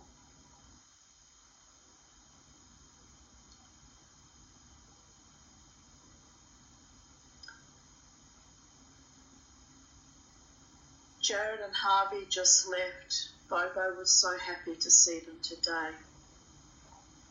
We had a nice dinner, chicken drumsticks and chips and wine. Then we watched the Hunger Games while the dogs lay supine beside us on the couch. Bobo was a farty, stinky brat tonight, but he is still a funny guy. I was so itchy that I couldn't stop scratching my back shoulders where the skin cancers were removed. So I lathered myself in coconut oil, and while Bobo snoozed, I rubbed some into his paw pads. He was so tired that he didn't fight me touching his paws. So time to head to bed. I have only had 6 hours sleep this morning, so although I feel very happy and alert, I will try to get some more rest. Recalibrating my brain and or body relationship can be troublesome. Today I kept hearing the word Tzimtzum, the Kabbalistic expression of the creation of the universe, the contraction and then expansion, and then contraction and then expansion, like breathing in and breathing out, and the forces of nature. As in orgasm, birth pangs, or volcanic eruptions which produce new islands in the sea, or even a caterpillar crawling on a cabbage leaf, then building its own cocoon to turn itself into a gel, then emerging in a completely different form, a flying winged creature of such breathtaking magnificence, bit like the Tanya's becoming, am I right? It's a work in progress, people of Earth. It is a long work in progress, but I'm slowly getting there. Flitting from flower to flower. The butterfly, not me. But you feel my vibe, don't you, darlings? Life is good. I am happy. Love is eternal. Another 3-hour nap interrupted hourly by needing to pee. I feel woolly and woozy, but my mind is clear. I had powerful dreams about my childhood home by the sea, going under and either by the sea, going under in either, that should be a comma, raising sea levels or a tsunami. I often have tsunami dreams. The imagery was so clear it was like watching a movie. I was trying to pack a little kit bag of clean underwear and favourite toys for some children and trying to find my passport, etc. There's the mention again of clean underwear, am I right? My mind traverses across my own writings without me even having any conscious memory of it. It's a bit astonishing sometimes. I watched 2 cars, presumably my own, get engulfed by the sea. I was not afraid, just frantic to get the kids and myself out in time to safety. So naturally I woke up just as tired as when I lay down. 21st of June 2015, 8:23 a.m, home at last. I had a wonderful night dancing. At 5 a.m, Barry invited me with his friends to the High Rollers upstairs.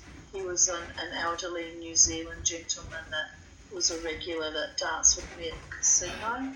A lovely, kind man, a decent man. It's the highest compliment I can give you if I refer to you as decent or honourable or worthy. By the way, it's not meant as a sardonic or sarcastic thing. It's quite heartfelt and genuine. I had a few free cups of tea and met a very charming, intelligent young man and chatted with him until 8 a.m. He is part Māori and part Romanian, which I thought was an unusual mix. It turns out his family came from Katiki at the foot of Mount Ruapehu. I actually used to ski there as a beginner skier many years ago when I was first married with my husband. I was very impressed with his elegance and style. He lives on the Gold Coast. And it's amazing, we had such a powerful connection and we spoke for hours and we had the most lovely time, but I never saw the young man. It wasn't anything romantic, it was just a friendship. But he never came to the casino again, and it was a bit of a shame because he was lovely. It was a lovely connection we shared that morning. 11:48 p.m. I have slept since 10 a.m. Wow, exhausted. Better make something to eat and drink, then go back to sleep if I can. Smiley face. 21st of June 2014. 10:45 a.m. Awake but exhausted. Bad reflux all night. Feel like I have been thrown off a freight train, so another day to rest up, methinks. There has been anarchy in the house. The pussies tipped over the cat biscuits and had been pussy rioting, then throwing up. Bastards. When I call them bastards, I don't really think they were bastards. It's just a turn of speech that I have, They were just being mischievous. Why do I have cats? ? Lol. Silly rhetorical question. 'Cause I can. And my friend Sally wrote, oh dear, it was probably Sophie throwing up. And I replied, or Penny, lol. Both my girl cats used to frequently throw up, which was unpleasant for all of us. Especially the one having to do the vomiting, am I right? Atlin, thanks for the lovely chat, for the reminder that it is a totally new experience for me to be in this huge, loving state. What year was that? Oh, well, back then I was in love with, we won't mention it, but I was deeply in love and it was a powerful, beautiful thing.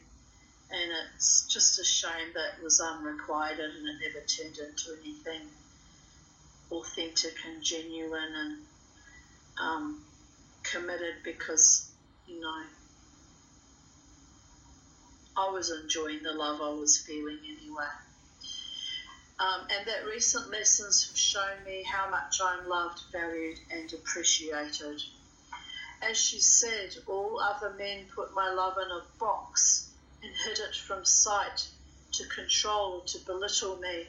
And this is a huge new way of learning to trust that there is a man, perhaps others too, who will not box me in, stifle, diminish me, but let me be myself, and let me run free, as they know I am who I am for a reason, and that they can also trust that I will not leave them or cheat them out of their own need for freedom or personhood, because that is the highest, truest value of love, when you can love someone so deeply and powerfully and authentically that you can let them be their own selves, and they can let me be my own self, and they can do it without envy or jealousy or insecurity or treachery or ugliness or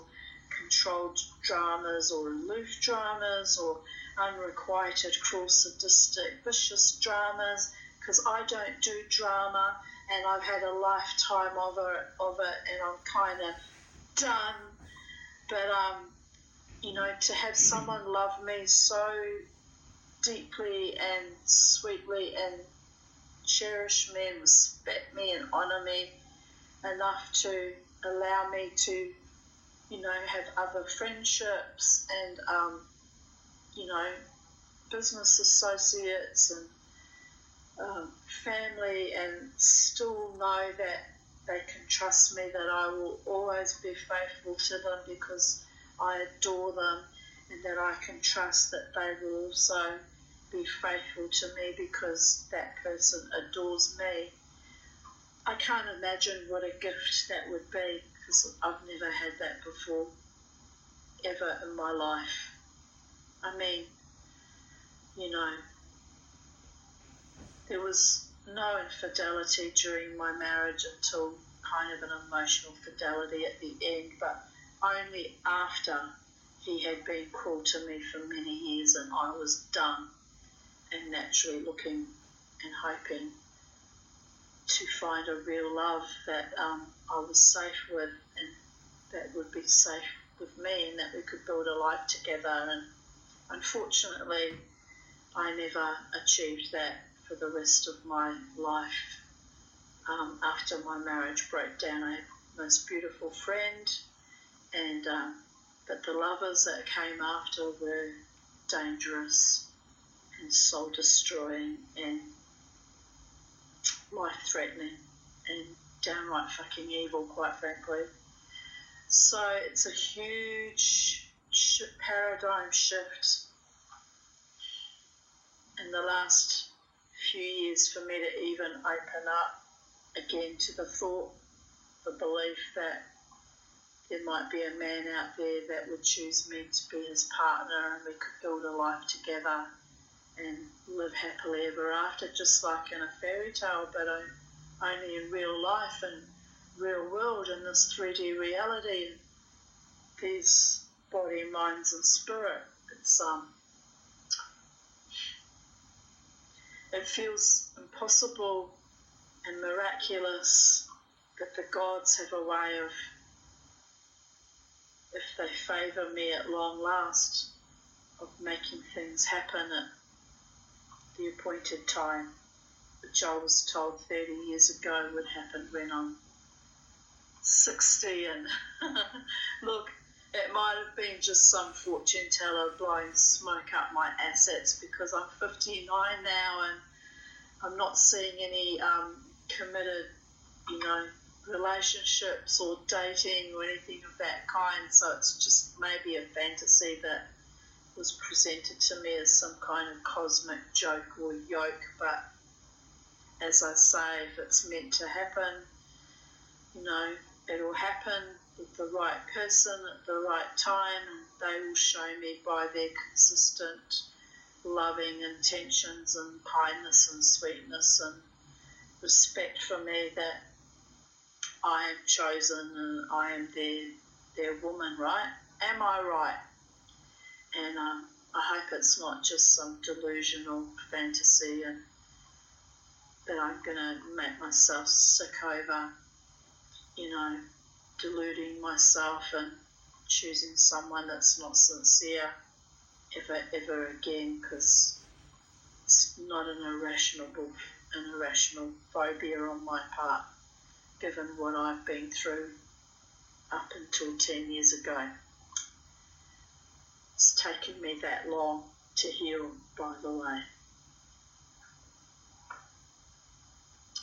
My friend Lynn reminded me that my dancing wildly in the night is still a relatively new outlet and an expression of my love for life and people and wildness in general, and I don't have to feel guilty for living like a wild woman in the night, as after all, this is my time to rise and shine, and who knows what is in store for me, so enjoy. Smiley face. 10 years ago we had that conversation, and Mama T, the Tanya, Miss Five, the psychedelic dreamer, all aspects of my spirit, my inner Damon, Freudian slip there, but I meant Damon, my higher mind, all aspects of me are still 10 years later rising and shining.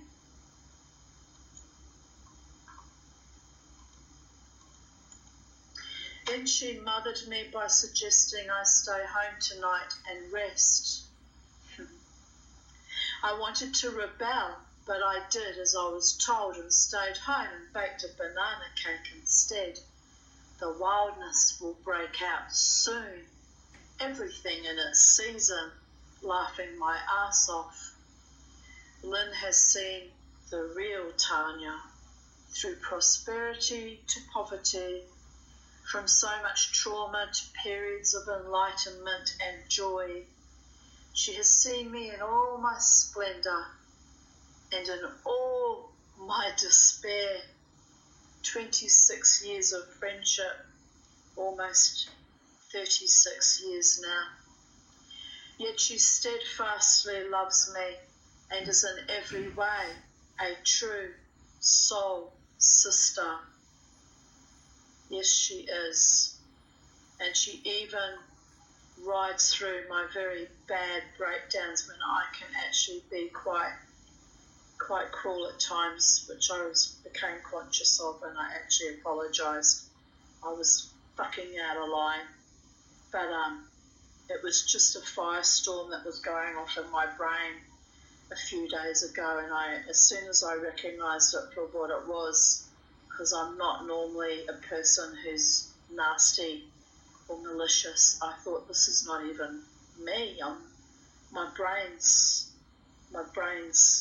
I'm having a fucking breakdown. And she's just so beautiful. She just said, I know you weren't well, Tanya. She just forgave me. And this too is the mark of a true friend, that they don't buy into my occasional bullshit, which can be frightening even for me. And it's I'm not proud of it. I don't want to own it, but I've realised that in breakdown mode, I too have a darkness that seeps out of me that I know is not actually me or mine, but comes from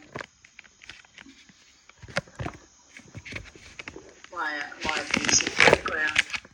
And I don't ever want to be like my mother or own that shit. I don't ever want to become that person. Frankly, if I see that seeping out more often than I like, I will know that I've gone into some kind of cognitive decline and that I'm no longer my own personality anymore. It will be the end of people. So that's another thing I'm kind of calibrating from, is the shock of seeing that manifest as it did the other Still day. filming, yes. It's not okay. It's not okay. None of that is okay. I love my wonderful friends, my earth angels, who hold me together when I fall apart and pick me up when I dive into the abyss. dust off my grazed and bruised and battered psyche, and let me be me in all my psychedelic, splendiferous wonder. By that I don't mean that I take psychedelic drugs, I mean my expansive psychedelic dreaming technicolor, bigger than Ben-Hur, full on, all blazing disco lights firing off in all directions. It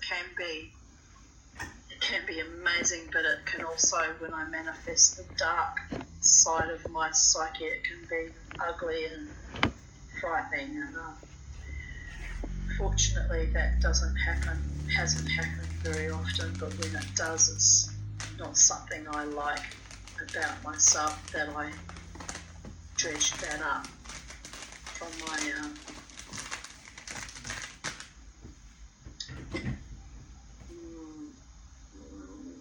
decompensating brain or my soul or whatever darkness that rode in on that. It's not cool. So when I said earlier about my inner daemon, but I said demon, and I said, oh, that's a Freudian slip. It's not so Freudian. We all have our inner demons that we lock away, and sometimes the only way to stop them from taking over and creating havoc is to acknowledge them and feed it by, not feeding it to encourage it to take over, but acknowledging it and say, okay, I see you, I know where you come from, I know why you are the way you are, and I acknowledge you, but I'm not going to let you take control of this body, mind and spirit. I'm going to nourish and nurture and honour the higher, more nobler aspects of my psyche, which are, grounding and honouring of not just my own being, but those around me, so that we can all live in a loving relationships, friendships that are soul nurturing and kind. Because if you feed the negative part of your psyche and give that too much,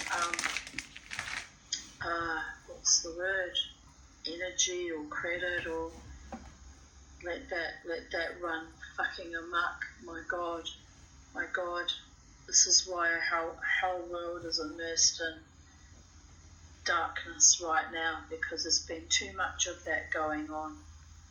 As soon as you see that slipping out of you, you have to take control of it and rein it back in and say, I see you, and I acknowledge you're part of me too, and part of my psyche and my soul and my being, but you will not be taking full control unless you're necessary for my mere survival. If someone comes to attack or rape or otherwise harm me, and by the gods, it's fair play to unleash your inner demon or your protective, avenging angel, however you want to describe that. But they must not be your normal, ordinary, functioning homeostasis. Both your dark and your light need to be kept in equilibrium most of the time. Enough darkness for survival and thrival with harm to none and competition with none, and enough light to nourish and protect and feed and the darker aspects of your being, so that you are whole, yin and yang in the 0 point field, whole, spiraling in infinity, in perfect balance and harmony, keeping all your energy meridians in your body clean and clear. So that's my intention for myself anyway, I don't want to invite any more negativity or darkness into my already carefully recalibrated body, mind and spirit and soul complex. And the gift from the gods of my little Nikki coming to see me today is a sign that someone out there wanted to show me that I am loved and valued and appreciated and cherished and gifted and indeed needed. And it's a beautiful thing. Here I continue writing. In spite of my warrior spirit and my battle with the gods of love and luck and fortune, I am never lost or forgotten, for the great Master brought you to me to bring me lightness of heart, happiness and peace. My beautiful friends, remnant family who still love me, and earth angels and neighbours and my psychiatrist, all those who have pure heartfelt intentions for me. You are my gift from the gods, and I hope in my weird and quirky and zany ways sometimes I too am a gift to you also.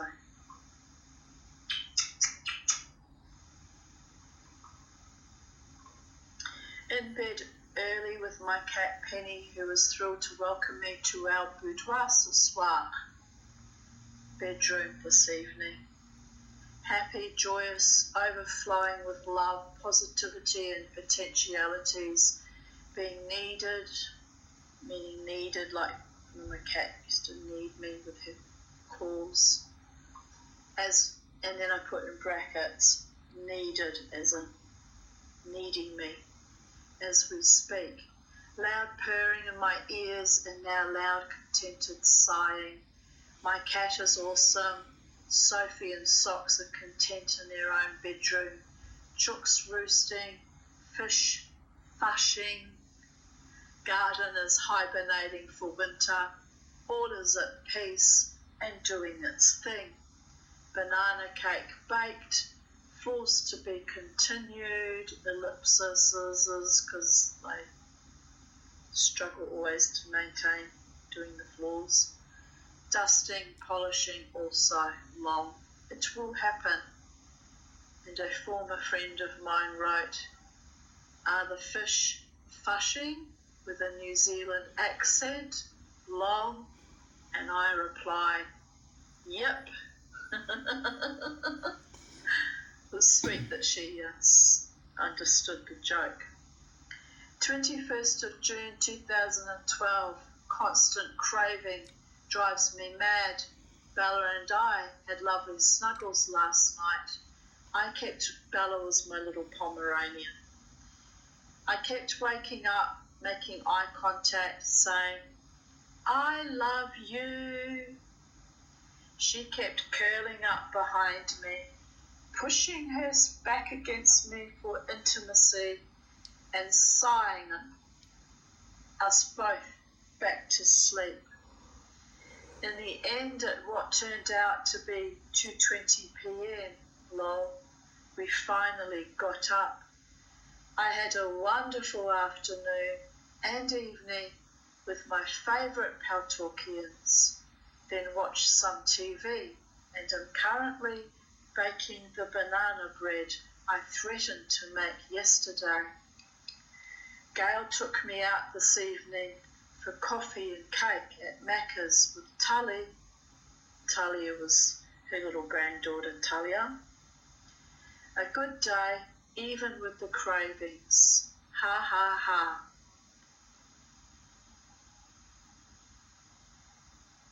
I also wrote that day, legal ease is starting to go my way, methinks. Court on Friday. Now I hope the judge won't suffer fools at all. Lol. My friend, former friend, Heather wrote, "We'll be thinking of you, darling. It's going to be a great day for Tanya." It's very kind of her to cheer me on, because I had quite a few friends around me toxic friends, that kept saying, "You're going to lose, you're never going to get any money, you're a loser, you're always going to lose." And she was feeding that constant tape that was already imprinted into my brain since childhood. So, Heather, I do appreciate you, even though we haven't spoken in quite some years now, boosting my morale and telling me that it was going to win. I'm going to win, it's going to be okay. It didn't actually happen, but it's not for lack of trying. And I appreciate those who were being uplifting and supportive rather than destructive and dehumanising and delegitimizing, by the way. Another friend, also from the Jewish community, wrote, "All good things for Friday, Tanya. I hope that the wrongs are finally corrected for you," which was also very kind. And that lady is also no longer a friend to me, but both these women at that point in time, what year was that? 2012, were cheering me on with the ugly will dispute that, by the way, almost killed me on 4 separate occasions. It was that putrid and that ugly. So I replied to both of these women, "Thanks, my darlings. Friday is just an application to move proceedings to the Supreme Court so we can fight 2 cases to be heard in 1 trial at the Supreme Court." Trying to save on money, by the way, obviously not for my benefit, since I got very, very little out of all of that, by the way, and was sold out by the court again, by the way. Thank you, Australian government, you corrupt motherfuckers, by the way. One for family provisions and the other for the solemn form to discredit the will and or have Gisla's estate go to intestacy, which is how it should have really gone, by the way, since she was in an abusive relationship with a con man, but nobody would believe me. I was invalidated and deemed crazy, by the way, so they could rob me of my rightful inheritance, by the way. All part of their evil machinations that began back in 1990, end of 1998, when she hooked up with that man, by the way. All very complicated, but after reading my lawyer's affidavit, I think Shura will be seen to be the nasty, time-wasting, negligent, asset-grabbing creep she is, just like her father. So long way to go, but I'm seeing real progress now. I will be glad when it's over. The stress has been immense. And here I am, 12 years later, still triggered by the memories of all of that. That's how immense it was. Later I wrote, "I'm picking up my new red fish from Jared tomorrow. Yay. I spent the arvo cutting off dead banana leaves. Compost now full, also swept up leaves outside. Now bored and wish I could go out. Anywhere long." 21st of June 2010. I am not right lately. I sometimes joke it's the winter of my discontent. I sometimes take a spiral down into depression when it's winter.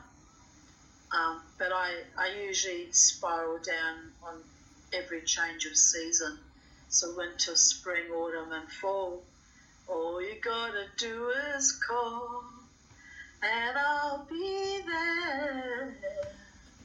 You've got a friend. And I know that sounds fucking sarcastic, but it's not meant that way.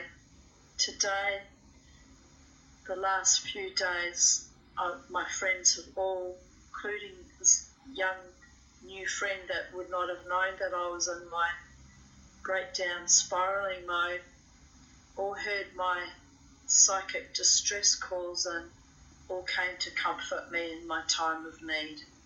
So, literally, when you have friends, you don't even sometimes have to call.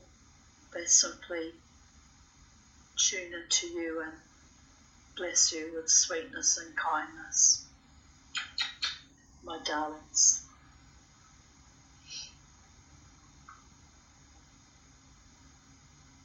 And I'm amazed and impressed with my closest friends who still visit me and sit with me amidst my chaos and squalor.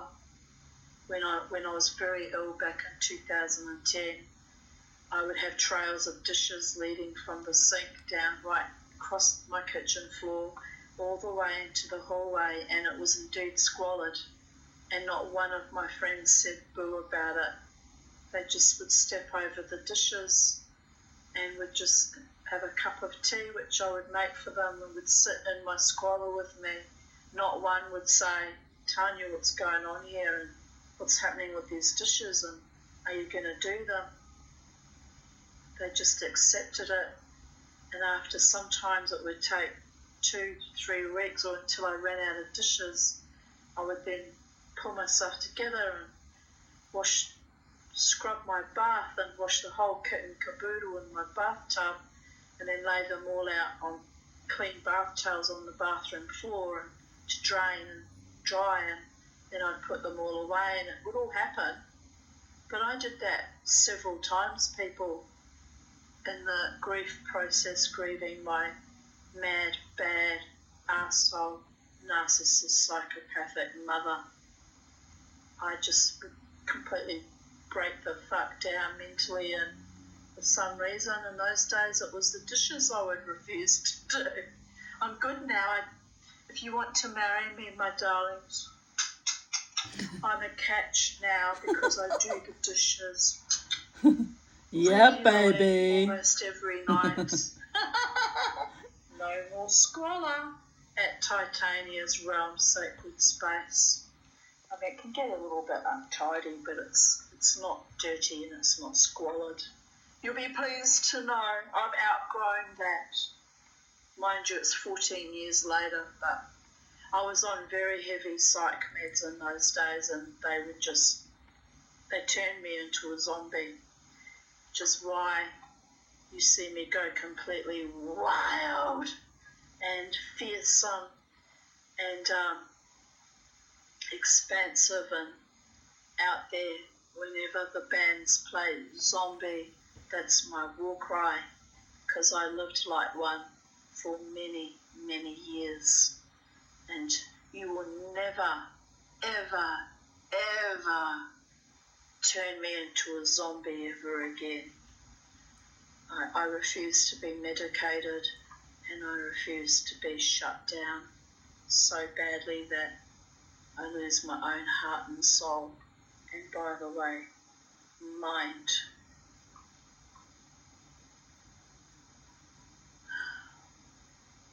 So I wrote, who visit me and sit with me amidst my chaos and squalor, enjoying my company and choosing to ignore the fact that I am a giant schlub who is only interested in gardening at the moment. Lol.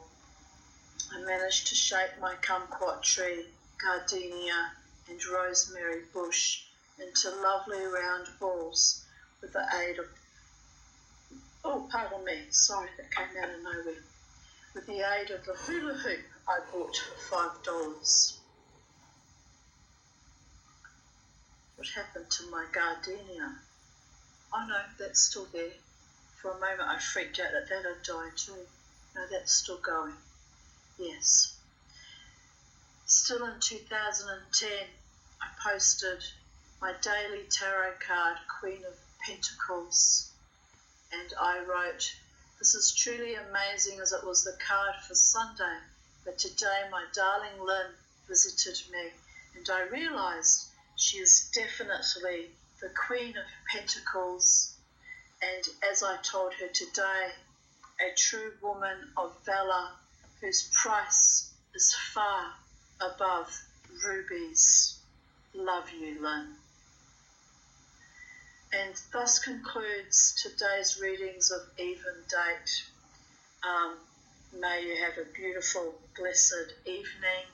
To my Jewish friends, family, community, tribe out in the world, in the diaspora and in Israel, may you be blessed with a wonderful Shabbat and peace and lightheartedness and love from the Ein Sof Or down to Malkut, and the love of your true beloved ones, your partners or spouses, and your family and your friends and your, associates and neighbours and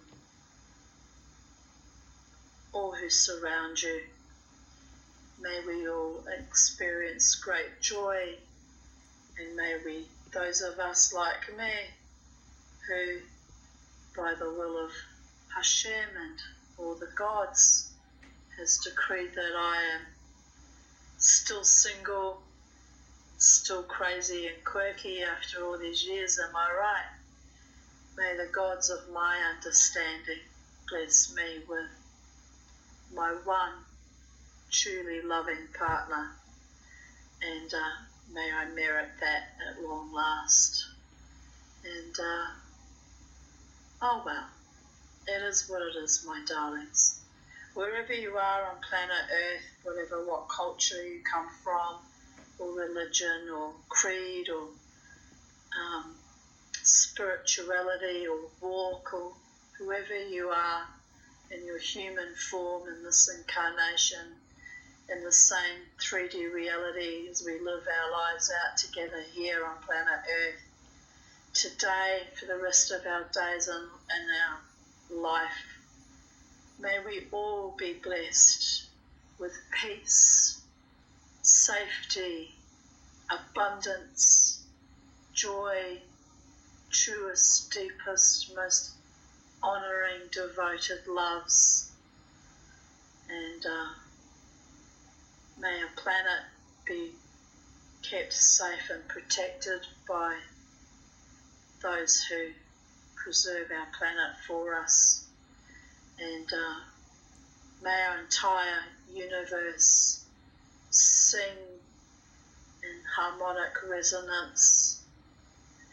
to the music of the spheres, and co-create for all life forms on all dimensions and all realms of existence, and gift us all love and light and peace, safety and honour and integrity, and protect all of us wherever we may be. Amen v'salah. I feel the urge to go really holy, moly, crazy and sing Ose Shalom B'Romah, Uyase Shalom Aleinu, Ve'al Kol Yisrael,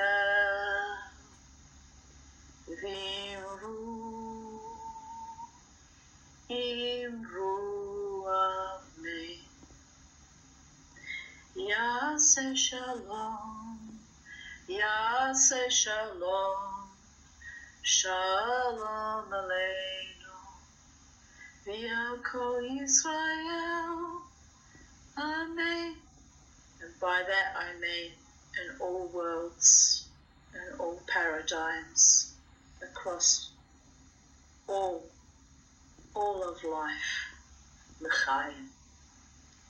Bye for now, my darlings. Have a wonderful night. God, Goddess, life, earth, bless us all.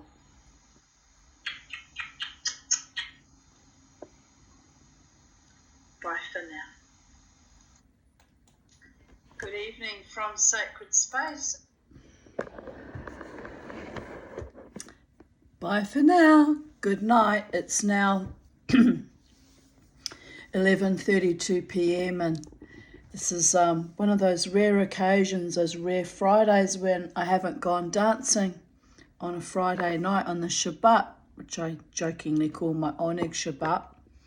So I feel kind of strange, but I've been for the first time in months, I've been a good Jew by staying home on the Friday night. Am I right?